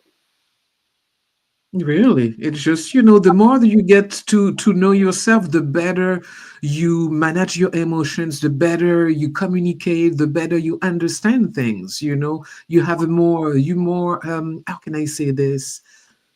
You become more accurate about your life and who you are and your boundaries, what you're willing to accept or not. There's a lot of things, it's like you open a big window and suddenly you start understanding things. It's like you were having a puzzle and all the things were in the air, and once you start healing, things like start clicking together and you understand. It's really the analogy that I can make with that, but it definitely starts with self. It really starts there. And by self, if you want to use this in a bigger context, I mean, as a Black community, it has to start with healing from us within. Yeah. Um, Yeah. Mm, yeah, like we have to address those things that we're still dealing with on a regular absolutely. basis. The things that we seem to keep pushing down but keep erupting, and a lot of it again has to do with colonization, the way we came through that transatlantic route, the way we were in slavery, the way things were presented for us. We've got to heal, and we've got to start forgiving each other. We've got to learn how to, again, one of the things I keep saying is communicate with each other in a way that we feel heard. And by we, I mean men and women feel heard, feel seen, feel valued, feel understood, and feel loved. Mm, And this listening to you talk, I found it funny. We're asking for so much compromise and compassion, and then I'm looking at this generation who's so self entitled. Yeah, but that's the It's that's like we're like, the who's gonna make this correction? They so self entitled. They think that everything. I don't know how they gonna figure out life when they become adults can I ask because you a question? Do you they'll think figure it that out. that comes with age, or do you think that that's just this generation? The reason why I say that is because are we not our aunts and our uncles right now? Are we not the same ones who, when we were younger, they were Mhm. saying similar things about us not understanding, no, about us it's different. It's different. Yeah, It's different. it is. These younger generation, they're really under the mirage of that things are equal. that dream was never sold to us. We Okay, always had, so there I was get always what. a struggle. Okay, There was always that's a what I grit from Yeah. us, our aunts, our uncles. We on this, like, these kids are really under the illusion like things are fair, like it's all good, like We we're on the fucked same that up. page. Like they really don't So understand I'm the gonna say this. machine. And let me say this, and unfortunately for them, they don't understand the wave of technology that's really about to come their way, that they're gonna have less time to react to it than when we did, because they don't understand what that's gonna look like for them. Because as you know, our counterparts is 10 steps ahead of the game. So Yeah. it's like they're gonna have to deal with that and emotional intelligence and trying to unite the black people. That's a lot for them. And then yeah. Yeah, but the thing that I can say about the new generation though is that there are a lot of them are in therapy, which we were not at their age. Yeah. A lot of them haven't taught the work though. We were A brought lot up. of them what? I can't hear you. We were brought up on hard work. Yeah. We were not. Yeah. We were not. So Yeah, we were the generation we had to figure it out. my We cousin had to and figure it I, out by we had a ourselves. conversation over the holidays about our kids and about each generation of these kids and how this younger generation they don't have the same fears and respects that we had when we were growing up. And one of the things that we talked about was the fact that we started working when we were 14 years old. So Mm. I started working. I had a job at Bruno's. You remember Bruno's, Dewan?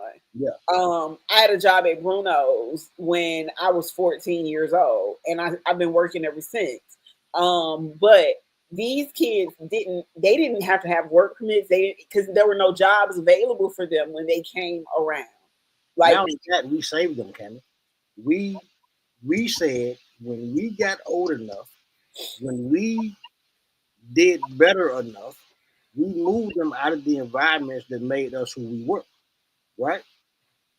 I Yeah, left, because we tried to provide something better than what we were raised in. right. So they don't know the struggle. They don't know what that is. We shielded that from them because No, they know because they saw us. no. No, they didn't see it. They don't understand. No, if your kid was so, with you, okay, so I'm gonna and give then this talk to you. about my child, I hear please you call me guys what children. you're saying, Mm. but I'm gonna tell We you from a moved out single of the mother environment. perspective. Mm. Yeah, from a single mother perspective, my child saw the struggle, and I Yeah, think that's what same for Nicole my is child. saying as well. Yeah, My Mm. child, my child saw the struggle. My child saw, but on the flip side of it, because of where I come from, my child also saw the spoil, he saw the gain, he saw all of that as well. So it was almost like a dual life. we didn't have that. That's what I'm saying. No matter what we did, our offspring had something different to go on. We They had a built, million times better. huh?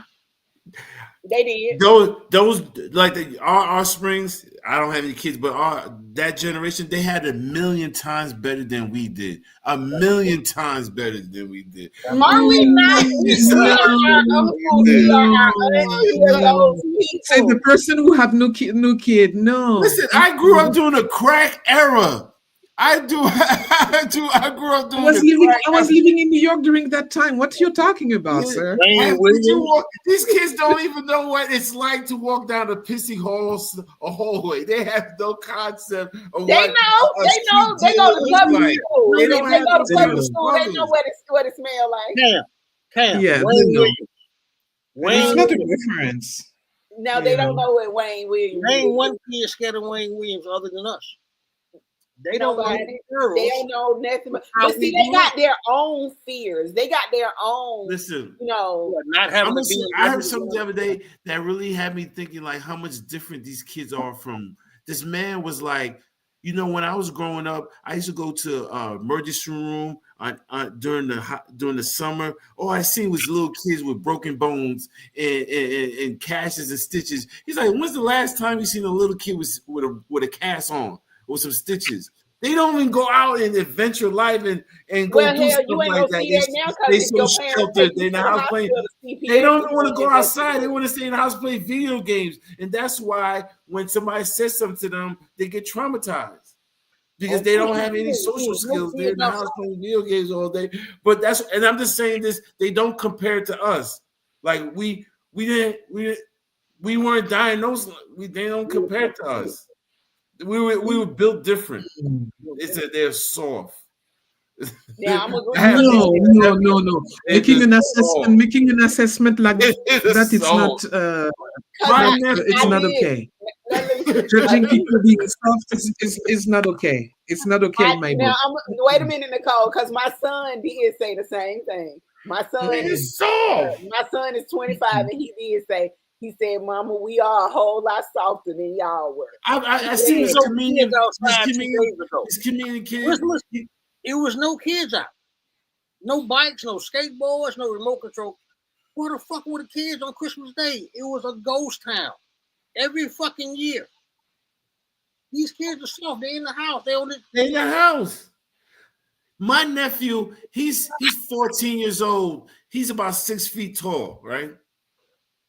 And I talk to him all the time. I'm like, what are you doing? I'm in the house playing. I'm like, you're not playing basketball. You're not doing nothing. You're not out there just like, you just 6 feet tall, 15. Like, you're not having no fun. Like, they just different. I'm not saying it's good or bad. They just different. They're a little more timid than we are. No, call it out as bad, Sensei. They different. It's just. And then one comedian kid, he was like, it was a comedian, and I wish I had the clip. He was just talking about, he sees there's a huge disconnect from uncles and for his generation. He was like, because our uncles think everything we do is gay. And he was like, what else do you want from us? We was raised by a bunch of women. Of course we're gonna be a little zesty. It was just like, and then the bigger picture, how screwed up we are. Anyway, because that shouldn't be the case. Nicole, we're not generalizing. It's just from my observation. So please don't get upset with us. I'm not getting upset. I'm just don't use terms even, like that. Even my own nephew, my nieces, I see how they are. My nephew, I got another nephew. He's 9 years old. He's 5'8". He want to play video games all day. He don't want to do. He's 5'8". He's 9 years old. He want to play video games. To me, it's like, you want to go outside? You want to see nobody? You want to hang out no friends? Anyway, this is different generation. It's different. It is a different generation. But in all honesty, what they see as far as relationships go is what we have modeled for them. What they see as far as intimacy goes is what we have modeled for them. Just like everything else that we've modeled for them. And then to you parents, it's a beautiful thing because you did make life a little bit better. I mean, way better, but it's almost to the detriment because it's giving them a false narrative what's really out there and how cold and rough and mean and horrible the world is. It's not like that. It's not. Nobody's gonna talk nice to you. It's just life. I don't know. I don't know, because my son didn't live that sugar-coated life. Like, we struggled for a bit. There's one kid, Cam. And I'm saying the simple interaction things, like when I was growing up, everybody got made fun of. It was somebody's turn somewhere, and we just dealt with it and built character. You move on. Stuff like that nowadays traumatize these kids, and I understand it's on a different level. And it wasn't until I heard something they were like, it's different nowadays because back in the days it stopped when you left school. Nowadays it's consistent because the social media follows them home and they can still get bullied. But still, no, to me, back in the days, bullying was somebody punching you in your face every day, not cracking jokes on you. It was just different. Yeah, but it was different, but it doesn't mean it was good. No, it wasn't good. Like, That's part of better now. Being bullied is real. Are you saying it's better now, Nicole? No, I'm not saying it is. I'm saying it is different, but I'm saying that people also are not prompt to accept violence, whether it is verbal or whether it is physical. Yeah. And I guess maybe I'm looking at it from I would rather choose what these kids are dealing with because it's not really nothing to me and what we dealt with when we grew up. The obstacles we had to overcome. Like, it was just crazy. Like, we had the movies we grew up was in colors. These kids have what? Disney, Captain America, stuff like that. They don't have no movies like Colors, Boys in the Hood. Yeah, because it was but this is Jack this City. is the These are the movies we reflection grew up of, on. yeah, but this is the reflection of violence Yeah, also. Like, popping a gun and putting into its people's face, that's violence. Hello. So That's not the way we should be. We So should let be me ask raising you a any question kid. then. It's funny that you raised that point, that both of you guys have said this about the way kids were raised then versus Yeah, now. like with the That is, violence, we just had a markers. discussion about relationships and the failure of relationships and relationships with people our age versus relationships with these kids now. Do you like, let's look at everything as a whole, society, the movies, the way we were raised, the way things were going then versus now, and look at relationships and redefining intimacy and the way intimacy is formed. Is it because of all of those things, the way we were raised and how we approach relationships versus the way we've raised our kids and how they approach relationships? You repeat that? Would you say? You say repeat that? Okay, so I said we just had a discussion about the way kids were raised and about how the generation is different now than we were. And what Yeah. I stated was the topic of tonight is about redefining intimacy and relationships. The way we approach relationships is based on how we were raised, the things we saw, what we were around. And the way our kids approach relationships is how they were raised, the things they saw, and what they were around. So what I'm asking you is versus how we were raised versus how we raised our kids, look at the difference in those relationships. Look at the difference in the way we handle relationships versus the way our children handle relationships. What differences, like what do you see the differences or do you see any correlations? Or do you understand the reason why they may handle relationships differently than the way we handle? No, because I don't see them handling me personally. No. Okay. If you're talking about our kids, my kids are 28 and 30, right? A lot of 28 and 30-year-old people are misinformed. We are talking about, we, So let me ask you a question. You look, said a lot of 28 and 30-year-old people are look, misinformed. Who look, What do you informed? mean by misinformed? look, Yeah, who informed them? hold up. We just ended the conversation by saying our kids, the kids that we raised, are different from us. So clearly, they are going to handle things different from us because they are not in the environment that we grew up in. We put them in different environments. They see the world differently, right? They are navigating on their own based on whatever tidbits they got from us, but they don't have the tools or the skills that we had, nor did we pass them down. We took them out of the environment that we were in, that we needed those tools in, and put them in a new environment. They don't need those tools anymore, or they technically never really did. They were in a new environment. They're figuring out their own shit. They didn't. We didn't raise our kids the way we were raised. So the relationships that the way we approach relationships is It's because of how we were raised. So absolutely. technically it's our fault on how Yeah, our children approach relationships. yeah. I'm gonna put that on us. Yeah, I'll put that on us because we didn't give them the skills.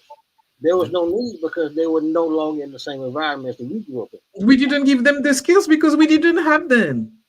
Hello. Not even that. Hello. We Listen, didn't have them. Our parents didn't provide them for us. We didn't Yeah. have them. We couldn't give something that we didn't get. And I think, and to answer that question, I think we just passed on the same issues we had. It's just a different variation. We Hello. Yeah, did. That's what I was. That's passed on the all same. I'm getting at is the Yeah. fact If that we if it's we lived in the hood and then we moved out the hood, it was We actually we actually might have gave them a worse situation because we when we were did. growing up, We did. the way the marriage rate percentage was a lot higher. I We're think giving them we harmed our 40% now. I think we harmed our kids because that environment Yeah. helped us survive. We At took least when we growing up, to a better situation. There was no need for them to have the survival skills we had. We yeah. wasn't teaching that. At least when we was growing up, we had basic like natural survival skills. It's like just like yeah. We was in the trend like they're a little bit more sheltered, so they're gonna have to get over their emotional stuff, then conquer whatever the other issues are. But yeah.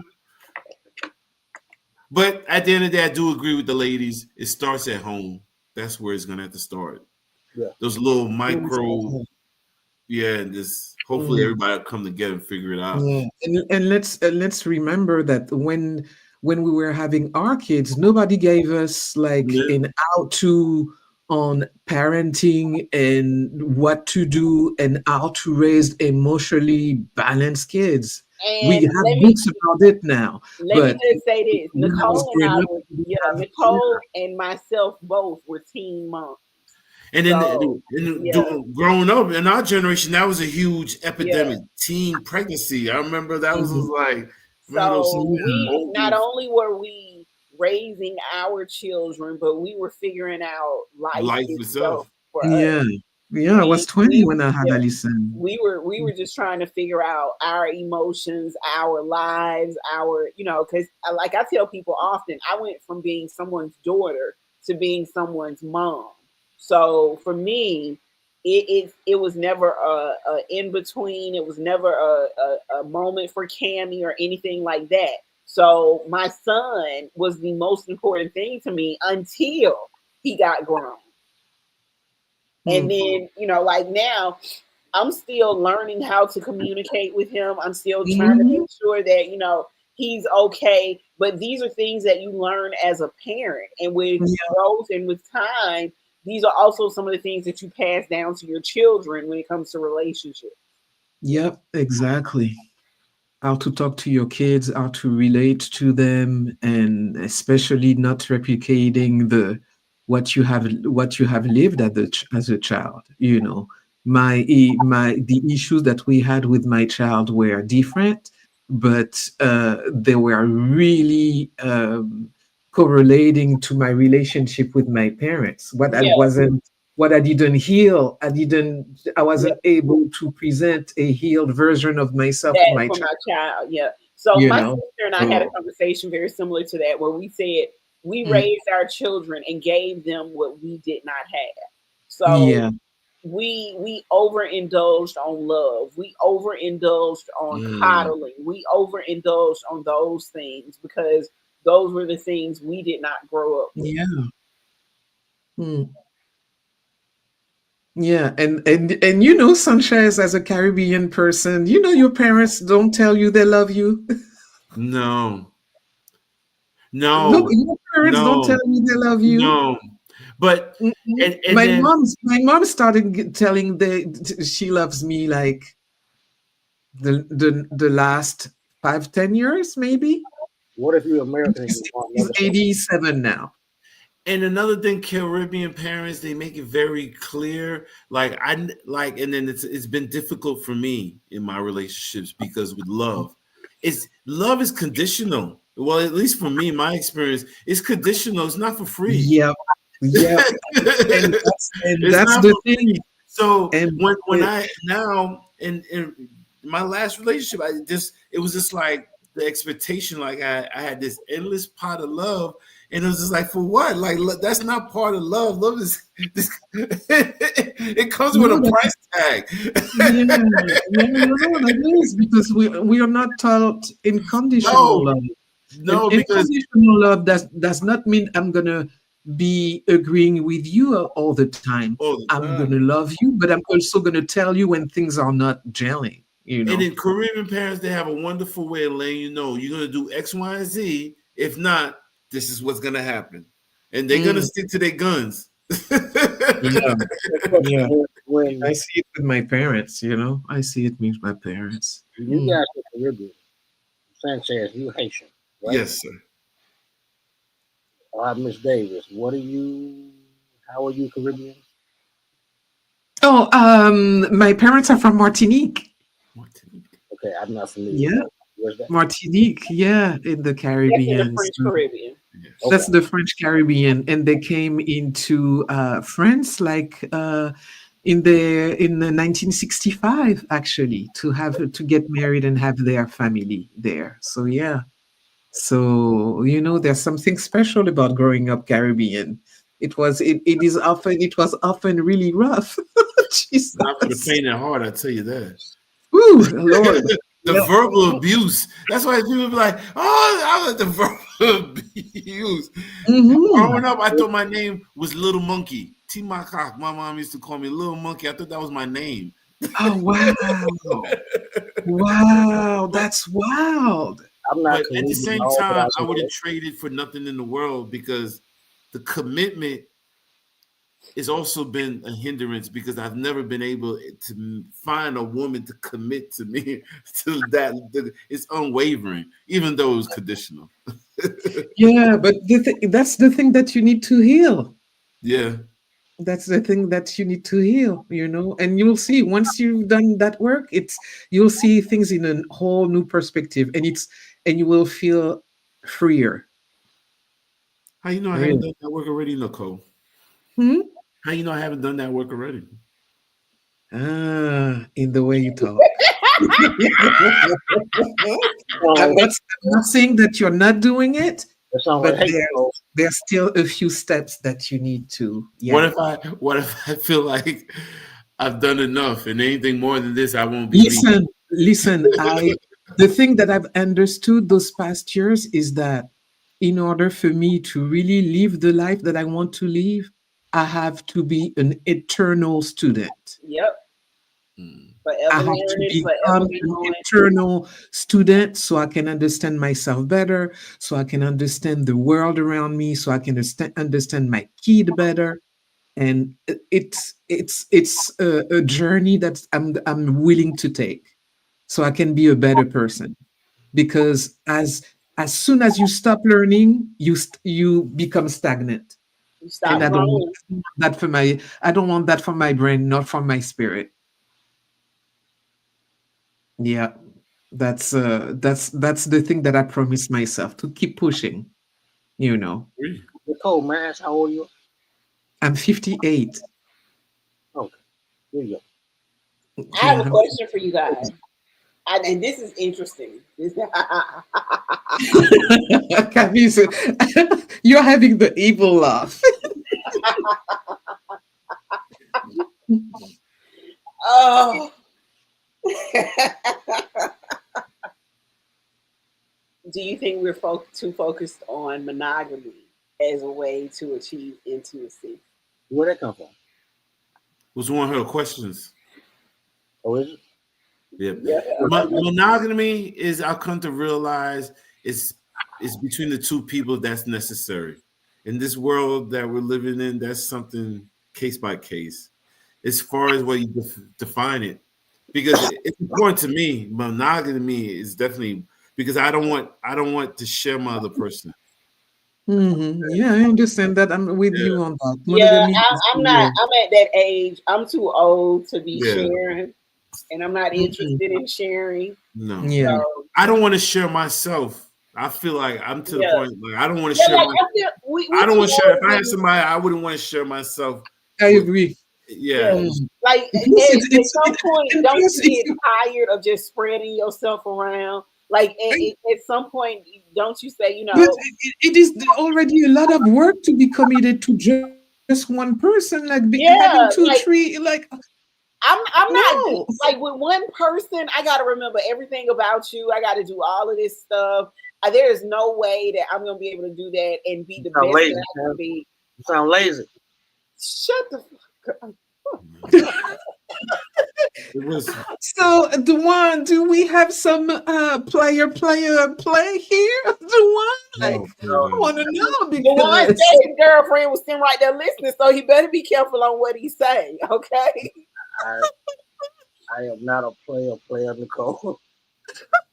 No, I do not have the time, patience, or energy. Uh, yeah, no, it just working Well, for on some one folks, relationship is for enough some work people, already. but I've seen some people out there. That's why you have to be clear as far as what the relationship looks like for the both of you. Because some people, that Atlanta's. I have not lived anywhere else where I've seen where the marriage thing doesn't really matter. Mm, On both sides, the women play just as hard as the men do. I've mm. lived in a lot of few places. I've lived in Vegas for 10 years, and then Okay. so and Atlanta's worse. Mm, Atlanta's worse to me, in my opinion, as far as how people move around. So mm, the monogamy is not there, mm. in my Yeah. opinion. But plus, like it is when you're with just one person and you're doing your best to make it and to go together. There's some good stuff coming out of that. But I wouldn't want to be running the streets like with all the diseases these days. Oh hell no. like Mm-mm. people have to be honest though. It's like no one I agree. wants to be I honest. agree. No Because one, if you're gonna be play What around, you you say? gotta let I can't people hear you. know. You got to speak up. What did you say? no one wants to be honest. Mm. Yeah. That's what I said. No one That's an wants. interesting statement, Dewan. And another thing too, I've Really? learned Yeah, here in Atlanta, and which is very unique to me. Married people let each other cheat in peace. I've noticed that. What the Married fuck? people, yeah, married, because I got homeboys, I got friends. The way they move is like, how could you move like that? And where's your wife? Oh, she's moving the same way. So y'all just letting each other cheat in peace because there ain't no way in hell. Yeah, This but is Yeah, but like, that's let not me say this. healthy though. Let me say this. Okay, so check this out. We talked about two things tonight. We talked about the marriage rate, and we talked about why people got married. But what we did not talk about was why the marriage rate is the way it is, and why people are no longer staying married. So people. a lot of what you're describing right now would be why the marriage rate stayed the way it did in those days. Like my grandfather cheated in peace. My grandmother had boyfriends. So, but Oh they were Lord. married to each other. Like, yeah, Mm. my uncle, it's some question whether or not my uncle is my granddad's child. And my grandmama and my granddaddy got 13 kids. So, yeah. So, but my granddaddy, I just found out my granddaddy had kids down the street. That's not uncommon. Oh Lord. Like it's really Yeah. not. It's like that's not uncommon. Yeah, If that you wasn't uncommon back then. if That you wasn't that's just how they move. right, Like but the way you think the song come from, Papa was a Rolling Stone. I was thinking about that song. we're gonna I break was down that thinking about question that and song. say why are the marriages breaking down? Women are filing for divorce. Men Yeah, don't file for they divorce. not staying no more. Women, They not staying in women, the marriage just for the sake of women staying are in not the marriage. staying. Women are leaving. they It's got too not much us. Y'all choice. are leaving. Y'all ain't happy, so y'all leaving. Y'all are breaking up. Watch Y'all this, are watch filing this, for watch divorce. this, It's watch not this, y'all are watch breaking this, up. It's watch this, just watch this. we realizing. Dewan. Yeah, no, Dewan. Happy Yeah, no, wife, we're gonna happy be on life. you tonight. Full of wood. Your It's not happiness is we. not my It's not we're responsibility. not happy and we all leaving. Women, It's like we refuse listen, to your be happiness is not living our not the life that we responsibility deserve. No, our happiness is not your problem. But at guess all. what? My happiness is my problem. And if I'm not Mhm. happy in that relationship, and that relationship keeps causing me pain, keeps causing me hindrance, it causes me to be in fight or flight Deuces, mode deuces, sir. That's constantly, where it comes from. That's where it comes from. It's like y'all then are quitting. Y'all are leaving. Did you say? Oh, because you say we're quitting, but we're quitting? supposed to stay here and Like we stand your supposed to abuse? stay and just Oh, hell no. take it? Hold up. Who said anything Oh, wait a minute. Wait a minute. Wait a minute. Before you say anything, watch this. Before you say anything, let me ask you this. Would you have told me to stay in my last relationship? Ooh. In that situation, no. But Nicole, Yeah, no. So when you say quitting, please stop. In your situation, absolutely not. Nicole just blankly said, "I'm not gonna stay." No one said anything about abuse. What we saying is, I said this earlier, women are leaving because they are not happy. And what I'm saying to you is, so my happiness, my happiness doesn't matter. Fuck your happiness, Cam. So now watch exactly my point. Now watch this. Exactly my point. So you would have told me to stay. You shouldn't have been fucking with that fat ass nigga. You would have told me. What he's saying is no. I'm hearing what he's saying, but you got to hear what I'm saying to you. Yeah.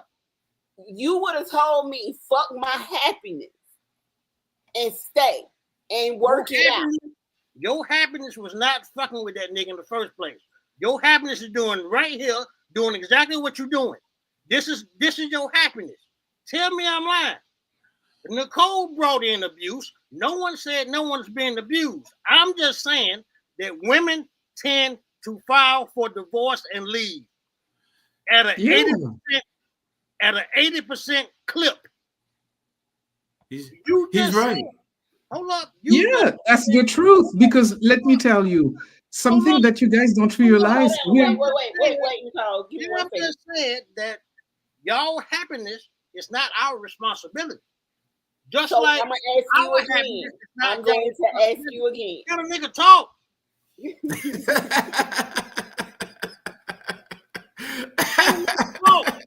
just talk. Go ahead. Finish what you got to say. I don't like the fact that Nicole said we ain't gonna stay doing y'all abuse. No one said you was being abused, Nicole. Mm-hmm. Y'all just want to stay happy. That's not our responsibility. Everyone's happiness is their own responsibility. Y'all are leaving for your own personal reasons. That goes back to what I was saying earlier. Y'all want to do what the fuck y'all want to do. Y'all now have choices, as Nicole said. So y'all are free to move how y'all want to move. That's not our and you seems to be pretty pissed off about it. Nicole, wait. I'm never pissed off. Hold on. Sanchez, they just weaponized me being animated and me bringing a point. I haven't weaponized nothing. Sanchez is mad now, right? I got a question for you. No, they won't let a nigga speak. They've been dominating the conversation. As soon as I challenge their happiness, you must be really pissed about it. No, Dewan, that's not. I got a question for you. Abuse. I got a question for you. You stay with questions. Now, I hear. Let me start this out by saying this. I hear what you are saying. Okay, I heard you. I listened to you. I listen not to defend, but to actually listen. I listen to you. I know. Okay, go ahead. You know me. So I listened to you. I heard you out. I heard you out thoroughly. Now I'm gonna take this on a personal level because I need you to understand what you're saying and how this is reflected, okay? Now, when I asked you earlier, would you have told me the same thing? You said no. No, I would not have. Okay, but my question to you is, in this situation where I chose my happiness versus staying in a situation that kept me in fight or flight mode, that kept me hindered, that kept me, pouring love out to a person that wasn't pouring it back to me. Are you talking So about the situation that wasn't. Hold on, wait. Can I finish? Was that me quitting on that relationship? You shouldn't have been in the situation in the first place, Cameron. We talked about this. Stop playing victim. I'm not playing victim. I'm not a victim in this situation at all. I'm asking you because we talked about that I shouldn't have been in the situation. You know that you should not have been fucking with that dude. So now you saying, based on the last situation that you know, I'm asking you based on what your statement was that you just made. It's skewed because you know that you weren't supposed to be fucking with that nigga. That nigga proved to you and the world that he meant you no good. So how are you gonna use this nigga as a template? I'm not using it. Meant you no good. None. You weren't even supposed to share you weren't supposed to seek no kind of happiness in that situation. And you sought happiness in that situation. So here you go again, trying to validate the bullshit. No. You had no. Yes or no? Did you have any business fucking with that nigga? We live right now. Thank you. So that's a bum ass argument. So I'm gonna say this to you, and I take accountability for certain things. Thank you. One of the things that I'm going to take accountability for is after learning what I learned, no, I shouldn't have stayed in the situation. Okay, so why even bring that example up? But what I'm asking you is, because of what you stated and because of your theory on things, is that something that you would have told me? Not because I shouldn't have been in that situation, but is that one of the, like, if I was telling you, Dewan, and we've had these conversations before, like, this ain't working for me, this and the third, I don't need to be in this relationship, I'm not happy here. At no point have you ever said to me, bitch, stick it out. Because you was always fucking the wrong nigga. Because it sounds like there's a difference from putting in the work and putting up with abuse and bullshit. So, I mean, and what he's saying is the statistics show that women divorce because they're unhappy. Now, there's a difference being unhappy or emotional state in abuse. Of course, you're not going to stay in an abusive relationship or where you're being mistreated, but something emotional is unhappy. That has to be more clarification. That's not a justification to get divorced. You're unhappy. But Nicole did say abuse, and that's what Dewan was saying. Nicole did say abuse. No, that's absurd. Any abusive situation, anybody, man or woman, should definitely remove themselves. Verbal, physical, anything. Yeah, but you all know that there's plenty of people who are in abusive relationship and who do not leave. We find that once they're dead. Yeah. But Nicole, all four of us are having a general conversation. You brought abusing as if. Oh, so are we supposed to stay doing abuse? No one even brought abuse up.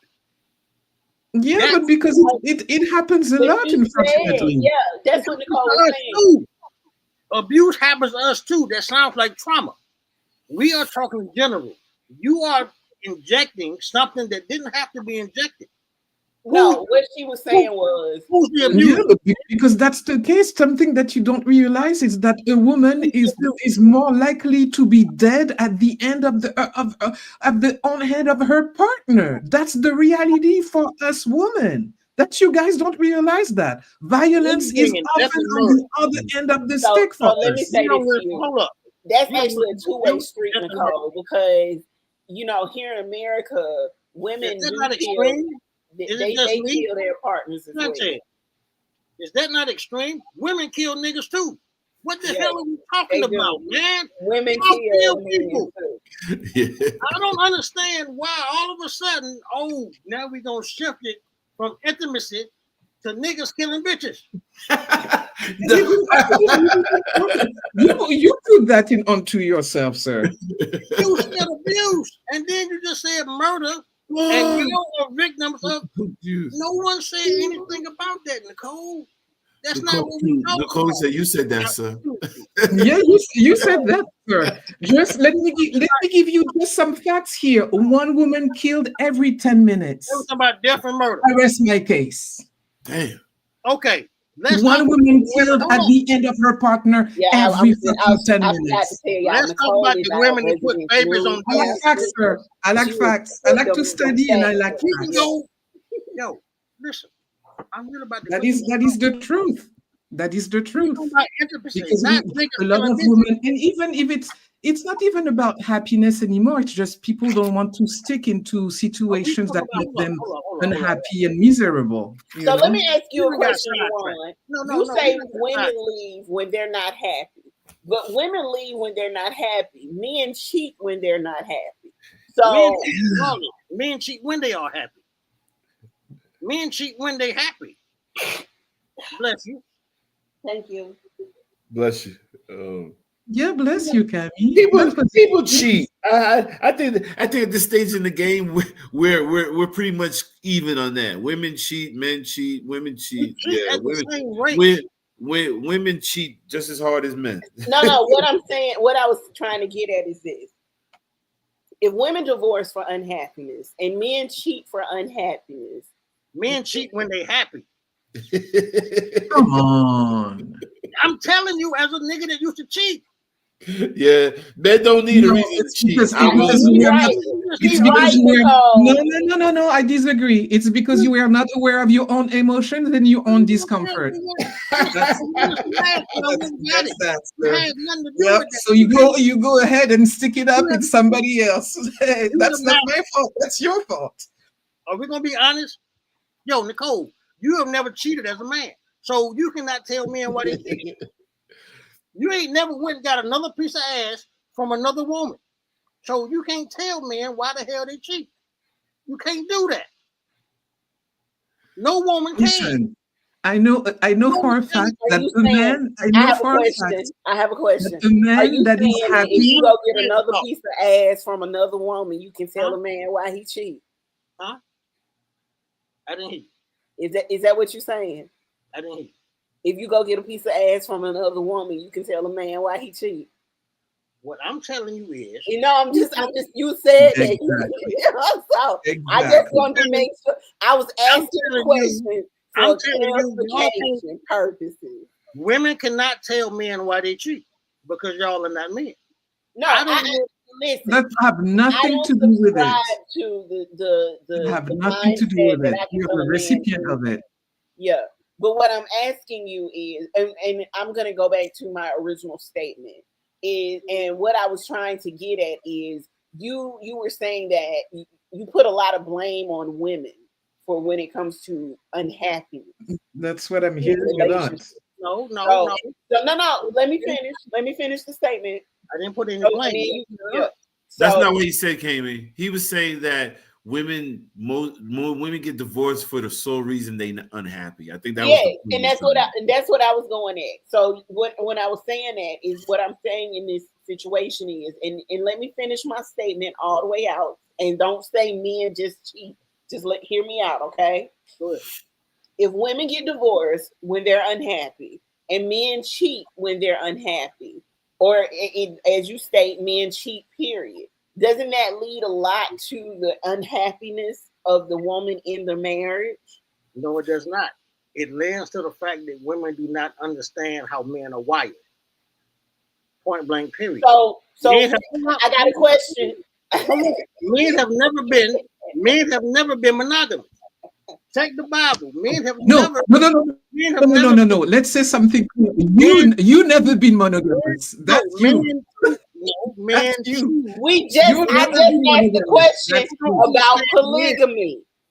asked the question about polygamy. Men choose to be monogamous. Women want niggas to be monogamous, and that's not how we are wired. That's Mm-mm. not our That's DNA. not how you're not wired. You Not all men is like you. Thank speak you, for sir. yourself. Please speak for No, yourself. because I know men who are monogamous, so I Yeah. know what I'm talking about. So you kind of lost me on that one. When I get married, I'm definitely gonna be. I'm not gonna cheat. I understand what that man is saying. What I'm saying is, men have never ever been monogamous. It's not in our nature. That is not true. That is not true because you're not a representative of all men. How are you gonna tell me my nature, Nicole? You are not a Yeah, man. because you're not a representative of all men. When I'm talking about women, I'm not talking about all women. Can we go back to my original statement so I can get it out, please? Okay. Can we please be honest tonight? Otherwise, all right. So my question was, does that not lend to the unhappiness of the woman in the marriage? What leads to the unhappiness of the woman is women not understanding who men are. So let me ask you a question. So I'm supposed to be okay with my man cheating on me? Your grandmother was, because you just said that you realized that she had. Wow.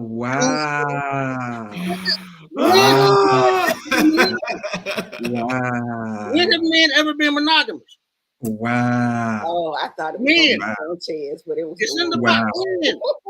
No, sir, we're talking about you here. That's you. You never been monogamous. That's your problem. But don't put that on all men. Because let me tell you something. Because I am very lucky to have great friendships with great men. And something that I know for a fact is that a dude who is feeling good in his mind, in his life, and who is ready to stick it up with his woman will do what he has to do and will keep his thing into his pants. Because a good thing about a man who is truly in his masculine is you cannot speak for a nigga with a dick, Nicole. Let me ask you a question, Dewan. You cannot wait. with a penis. Dewan, define what cheating is. Cheating is anything that go against whatever couple that. If you have a couple, you guys define what cheating is. You guys can have an open relationship. You guys.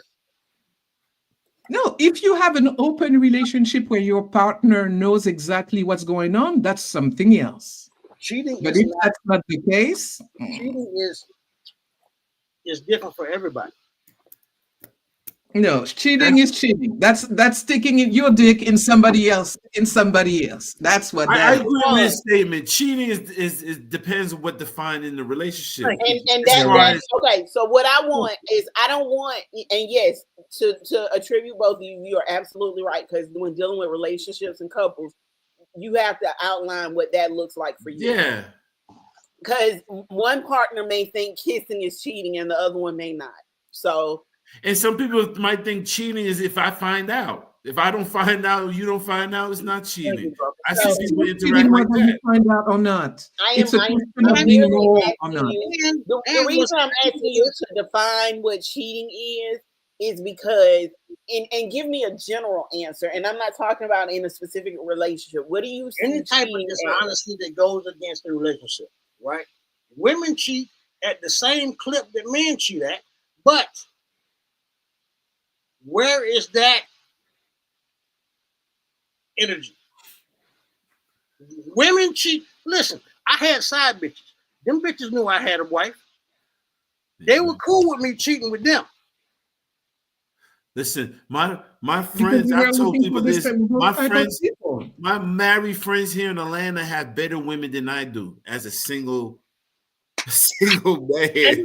Women cheat too. In a higher percentile as men. They have better women than I do. So, and I said that women at this stage of the game, people that's off the table. Men and women cheat at the same rate. That's not even. At this point in my life. No. Okay, so I guess what I'm trying to get at is this. You made a blanket statement earlier. And you made a statement, yes. You made a statement about women fleeing the relationship due to being unhappy. That's facts. That's not blanket. That's facts. So what I was trying to get at is what leads to the unhappiness in the relationship. And what Women. I was the Never reason hear I niggas say, Pam, you never hear niggas say we unhappy. We stick it out. We keep going. Women, why is there a phrase happy wife, happy life? There's so not let a me happy say this. phrase. Let me say this. Happiness, So listen, that goes to mindset, that goes to the things that we will put up with, the boundaries that we have, all of that. I think that's sort of attributes to all of that. I think a person's personal happiness also, if the relationship isn't personal or female. blending, what? You keep saying a person. We listen. Men don't consider our happiness in these relationships. We don't. You just said a person's happiness. Maybe Men, you don't, but I don't think that's the rest of the men. Did you say men don't consider their happiness in their relationship? Yeah, y'all because consider happiness over when everything. you still link to somebody No, else, you're thinking about your own happiness right there. I think he And was talking by the about way, men, let me just men do bring this. appreciate the happiness, but I think we value We value peace. We want peace. Peace for who? Peace for you or peace for Peace. her? I think men value that we're being appreciated. The efforts are valued. That we're not doing it in vain. We don't men. I don't process happiness like that. It's more, is it giving me peace, or is this person appreciate the efforts that I'm putting forth? Women do base things on, am I happy? And I'm fine with that, because I understand women are emotional creatures, so they do base things on those kind of emotions. But he was just saying, as far as men, we don't always process things. Oh, I'm happy, I'm unhappy, because that's not the world we live in. That in our era, we don't look at, oh, am I happy? Could I make this work? Could I handle this? Can I maintain this? Is this thing working for me? Is this support? So we process it like that. We don't look at, oh, is this, when I come home, is she quiet? Is it peaceful? If I say it, I'm fucked up. I said I'm fucked up, Sanchez. Appreciate you, brother. So I think that's how he's kind of looking at. That's what he's trying to express. But then And I will concur. Men, that, we value. We're not looking to feel happy. We looking to feel valued and appreciated for the effort. Everybody in a relationship is looking to feel valued, is looking to feel appreciated, is looking to feel. But we're not talking about everybody. We're talking about what men and women need. And that's what I'm saying to you. Women need. There are general things that both parties need, yeah. but the separation in the process, in the thought process, is different. It's because the nature of the natural role playing of who we are. We don't come in. We're looking to provide, to be a man. Yeah, and part of it is correction. And then back to, I was saying, a lot of times with this boss and strong, there's no room for that compromise and correction, and you're not allowing a true man to be in his full man energy, so there is some truth to that, and that thing is good for women to understand how we process things, so you can understand we're less emotional, we're less like, we don't look at it like we're humans, but we're not as emotional as far as listen. Look at our face. Look at both of our face. Listen, womp. If it was up to women, Kamala Harris would have been the next president of the United States, and thank God she's not, because she would have ruined even more, put us down a pitfall, a rabbit hole. Wow, this is wow what you're saying. That's how I feel about it, because now where I say it is important to heal. Yeah, so that's how I feel about it. My opinion and my stance on that has nothing to do with my healing and where I'm at. Oh, yes, it does. Yes, it does, sir. Because that's the way you women are women emotional creatures, and as a whole. Man, it is my responsibility with your mother, and the way you see women will change. Part of my responsibility as a man is to protect you from yourself as an emotional creature, a woman. You don't need to protect me from myself. I got me. But what you need to do is you heal the relationship with your mom. Once you do that, every woman will look different to you.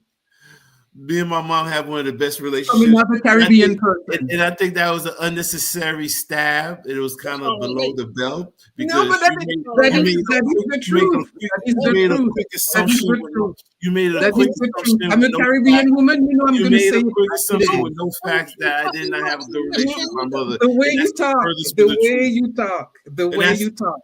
Believe it or not, Nicole. And it also shows to the room you have in your development to make so quick assumptions with little to no facts. So we both have room to grow, right? It's everything that you said, everything in your discourse. Everything I said, but none of it was an assumption from a conversation of tonight. It was all stuff that I know, and you base a very strong statement on assumptions that you from somebody you don't know from a This is what I say. It is important. Just heal, like I did for myself, for my parents and my mom. And this is the problem with this generation because they go to 2 therapy sessions and they think that they know the world. Oh no, I've been in therapy every week for the past 2 years. Because I've been in therapy every week. There's another problem with women, Dewan. They know what I'm talking about. 1 or 2 little things, and then they know everything. Excuse me, please stop generalizing women, both of you. Yeah, exactly. Okay. That's what I'm talking about. I've been in therapy every week for the past 2 years. With both of you all outside of this. Still need some therapy, Nicole. We both know that everybody is different. We all know that. We all know that. Everybody is different. Every relationship is different. Every person is different. Every situation is different. So we're not going to generalize anybody. We're not going to talk about what people should do. Or nor should people make general ass-minded statements about people's relationship with their mothers when they have no facts. We're going to keep it. What about an orphan? Yes. Like, what about an orphan, Nicole? I'm sorry? Respect. I said, what if I was an orphan? You don't know the relationship between me and my mother.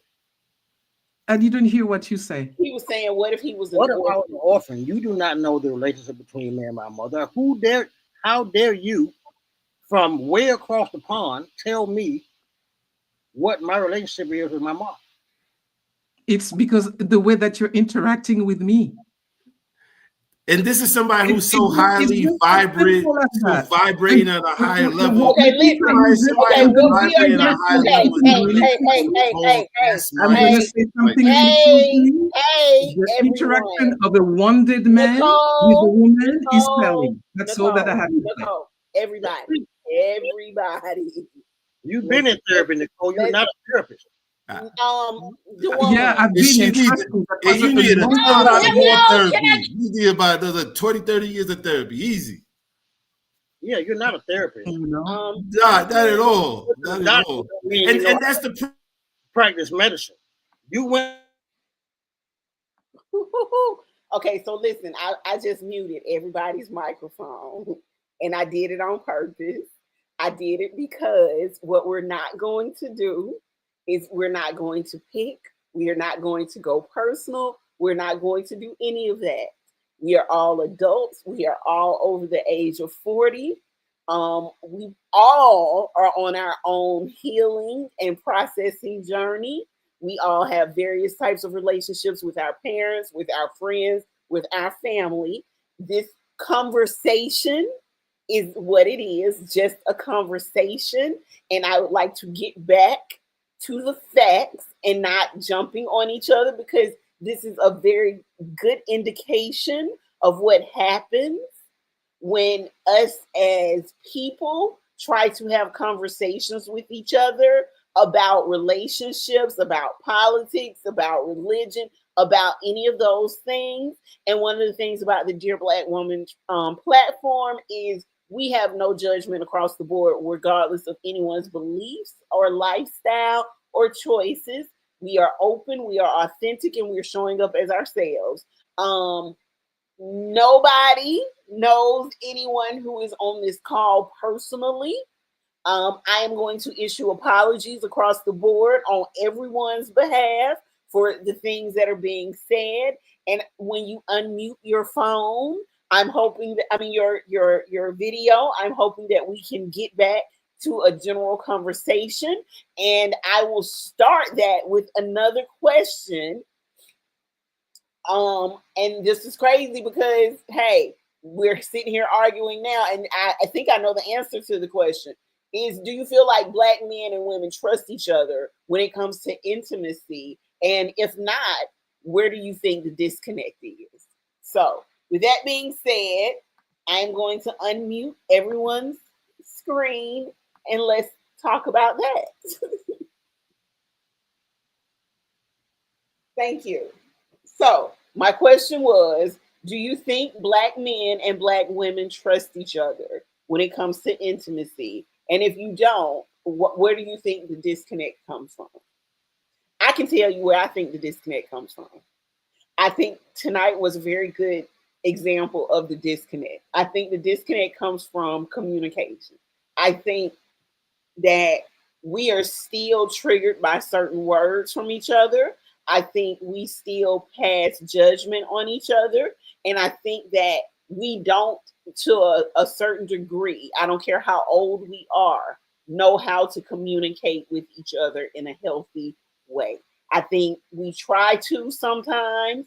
I think we fail at it quite a deal because everybody wants to be heard, everybody wants to be respected, and everybody wants to get their, their thoughts and opinions across and things of that nature. But I think that is where the disconnect comes in. I think a lot of times we are saying the same things at each other, about each other, and I don't think we're really listening to each other. Anyone else?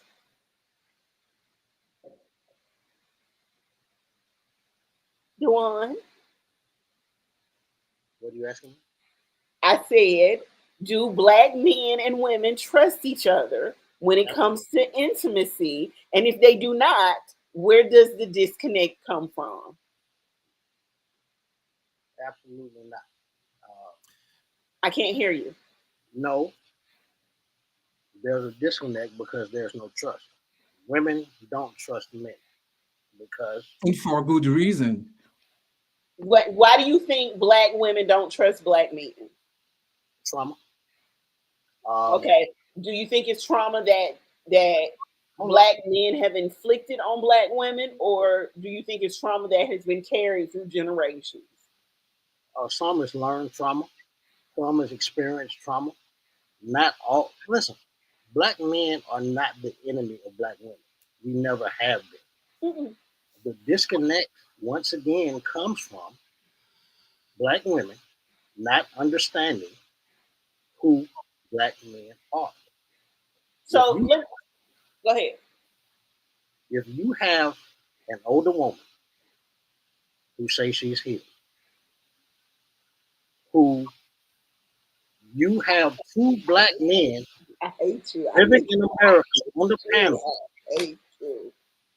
telling you what their experience with Dewan. Your question. Dewan.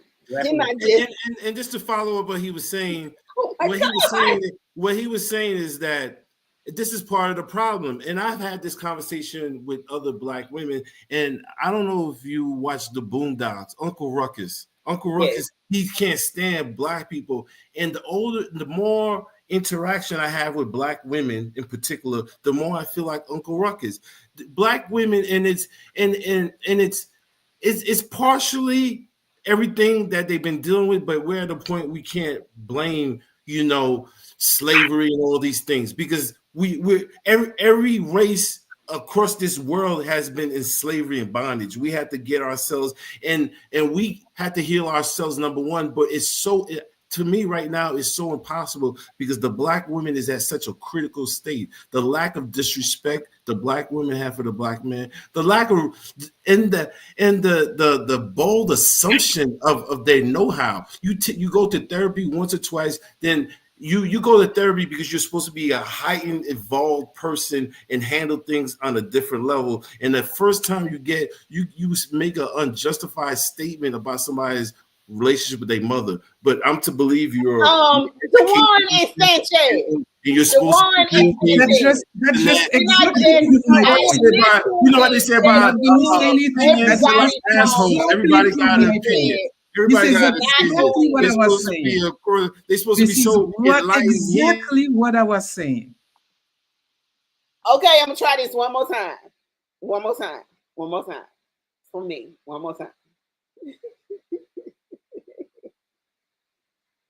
We're going to be adults. Okay? We are not going to do this. We are having a conversation, and we were having such a beautiful conversation, and it switched so quickly and so fast. And that is part of the problem with us as a people. That is part of the problem. All I am asking for us to do is to get back on track and to let go of the last situation, and let's refocus and go back to being adults in this, taking our personal opinions and personal animosities right now out of it, and answering questions and speaking logically and looking for ways to heal and help and not hinder and argue and do things like that. Like, yo, you guys, we've been on here for 2.5 hours, and this is probably one of the longest podcasts that we've done.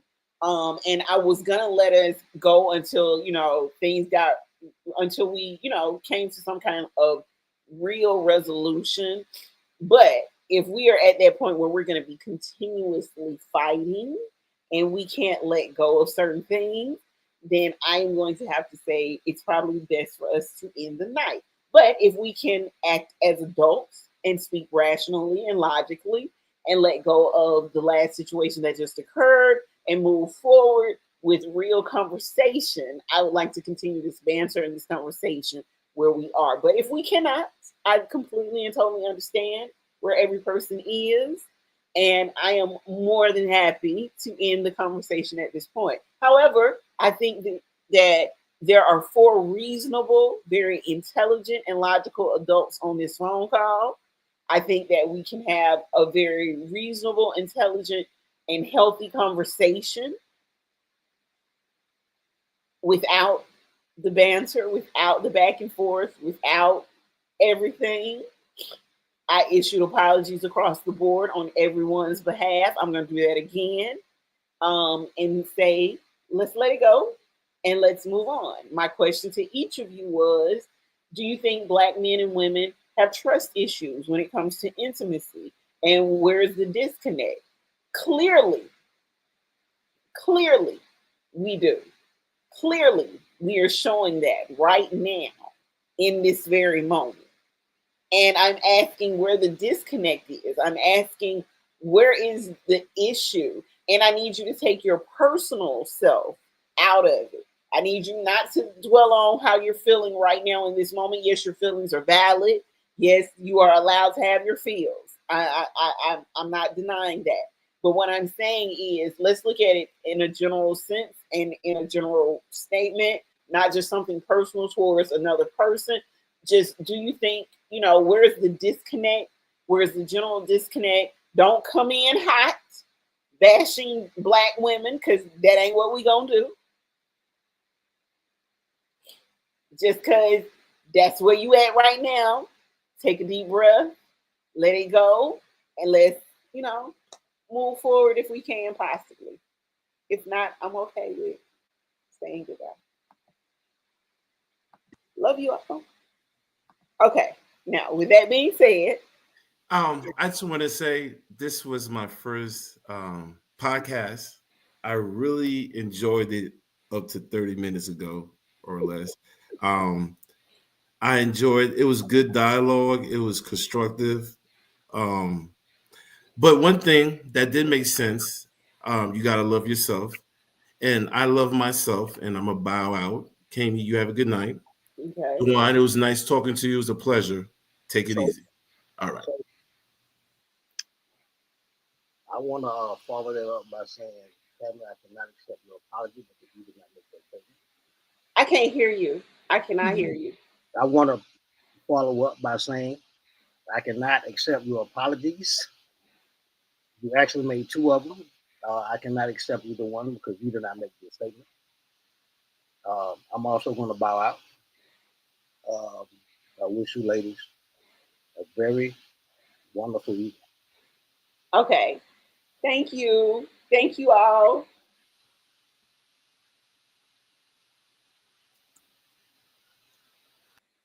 All right. Well, with that being said, this was a very good podcast episode. We are live. So, um, yeah, that was good. That was good up until the last 30 minutes. Oh my, oh my, oh my. I do realize that Black men and women have some issues. Mm. Yeah, yeah. Yep. We do. But it was I'm surprised we lasted as long as we did.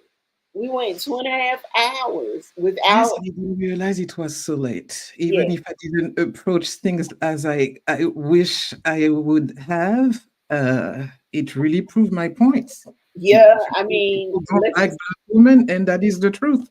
And that is that tonight was the perfect example of that's that. what I said. With the question that was next, it was so appropriate at that time, and it just prevented us from, being able to move forward because there is such a disconnect. There's a between- disconnect about who Yeah. we are and stuff, and the assumption of the work that we're doing on ourselves. It's just and it was, how can I say this? Not great of me to have approached Sanchez the way I did, but it is the truth. When a man is not healed and when they have mommy issues, it shows. And you don't need to be a therapist to see it. Because I was at the other end of that, of all the things that I've heard tonight, and I was like, wow. Yeah. Wow. Because if you don't want a black woman to be leading and to be showing the way, that says a lot. You don't value women and you don't value the first woman in your life, your mom. So work So on your sir. That's that's all I have to say. actually not true of him, or that's why he got so offended and so upset. And I don't know if you heard him say that how much he loves his mom and um how much he's attracted to. You can love your I parents. know, but That, I was that going to doesn't say mean that doesn't mean that you value them. That's different. no, Loving no. and What he valued was is saying not was the how same much thing. he's attracted to strong Black women because of his mother. So he does find value in his mom. They have actually quite a dynamic relationship. The two of them do. So they speak often. Like any woman that enters into a relationship with him is gonna have a problem with his relationship with his mom because that's how close they are. Yeah. You can be close to someone that does not necessarily mean that you accept everything they are. And that is Trust me. very true. That is very true. That is very There's duality in everything. so. But no, it what we uncovered tonight, and as I hope as we continue to do this show, and as we continue to do the uncensored, and as we move forward, that we'll start to see the things that we want to change within our community, within relationships, actually heal. And again, the purpose of us, just getting on and talking to each other and figuring out ways that we can. And it's the same way, like I stated, not just with men and women, but with women and black women as well. Finding ways to communicate with each other, finding ways to be healthy, finding ways to be whole, and finding ways to be in relationship with each other in a balanced way for both parties. And intimacy, again, is not a sexual based thing. Intimacy happens between friends, it happens between lovers, it happens between coworkers, and how you define intimacy is totally up to you or the situation that you're in. So one of the things that I want to take away from tonight is how we look at being intimate with each other, how we look at being vulnerable with each other, how we come across when we talk to each other. We need to remember that healthy communication looks like active listening. It looks like speaking in words of affirmation. It looks like speaking and being your true and authentic self. So speaking your truth. So you have to learn how to communicate with others. You have to learn how to receive communication. You got to learn how to tell someone how to communicate with you. Those are all things we have to learn when it comes to dealing with intimacy. And when it comes to breaking myths and building connections with one another's, we really have to learn to look at things from various perspectives, see things without judgmental eyes, and see things from everyone's standpoint. So, you guys, this has been a really, I'm going to say, a great episode of, excuse me, of Dear Black Woman Uncensored. Thank you to both Sanchez and Dewan for agreeing to be on the show, regardless of how things went at the end. We're adults. I'm hoping that we all can, let bygones be bygones. But I want to thank all of you for joining us here on Dear Black Woman Uncensored, where we leave no stone unturned, as you see tonight, no myth unchallenged. And if today's conversation on redefining intimacy shook you up or made you think, or if you have the courage to question what you thought you knew, or you then we've done our job. And if you have any comments or questions for us, don't forget to log on to dearblackwoman.me, and let me go ahead and put that across the board for you guys so you can see it. And you can go to our website and log on to our website and what's going on? I'm not able to do that right now. I don't know why. Oh, okay, well, I'll do it at a later date. It won't let me put the thing up. But what I was saying was, you guys, you can log on to our website, dearblackwoman.me, and leave comments for us and let us know what you thought about tonight's show. Don't forget to like us on our Facebook page. Also, like us on our Instagram page as well. We need more Instagram followers. If you'd like to advertise your business on Dear Black Woman Uncensored or Dear Black Woman, our regular podcast, which starts back in January, we would love to hear from you. If you'd like to be a guest on any of our shows, also go to our website as well, dearblackwoman.me, and go ahead and hit that guest submission form up under the Dear Black Woman podcast. Keep these conversations raw, keep the connections real, and remember, true intimacy starts when you're ready to get honest, first with yourself, then with others. So again, it starts with healing yourself, then going on into healing the community and healing others. So we will see you guys next time. And thank you so much for joining us for Dear Black Woman Uncensored.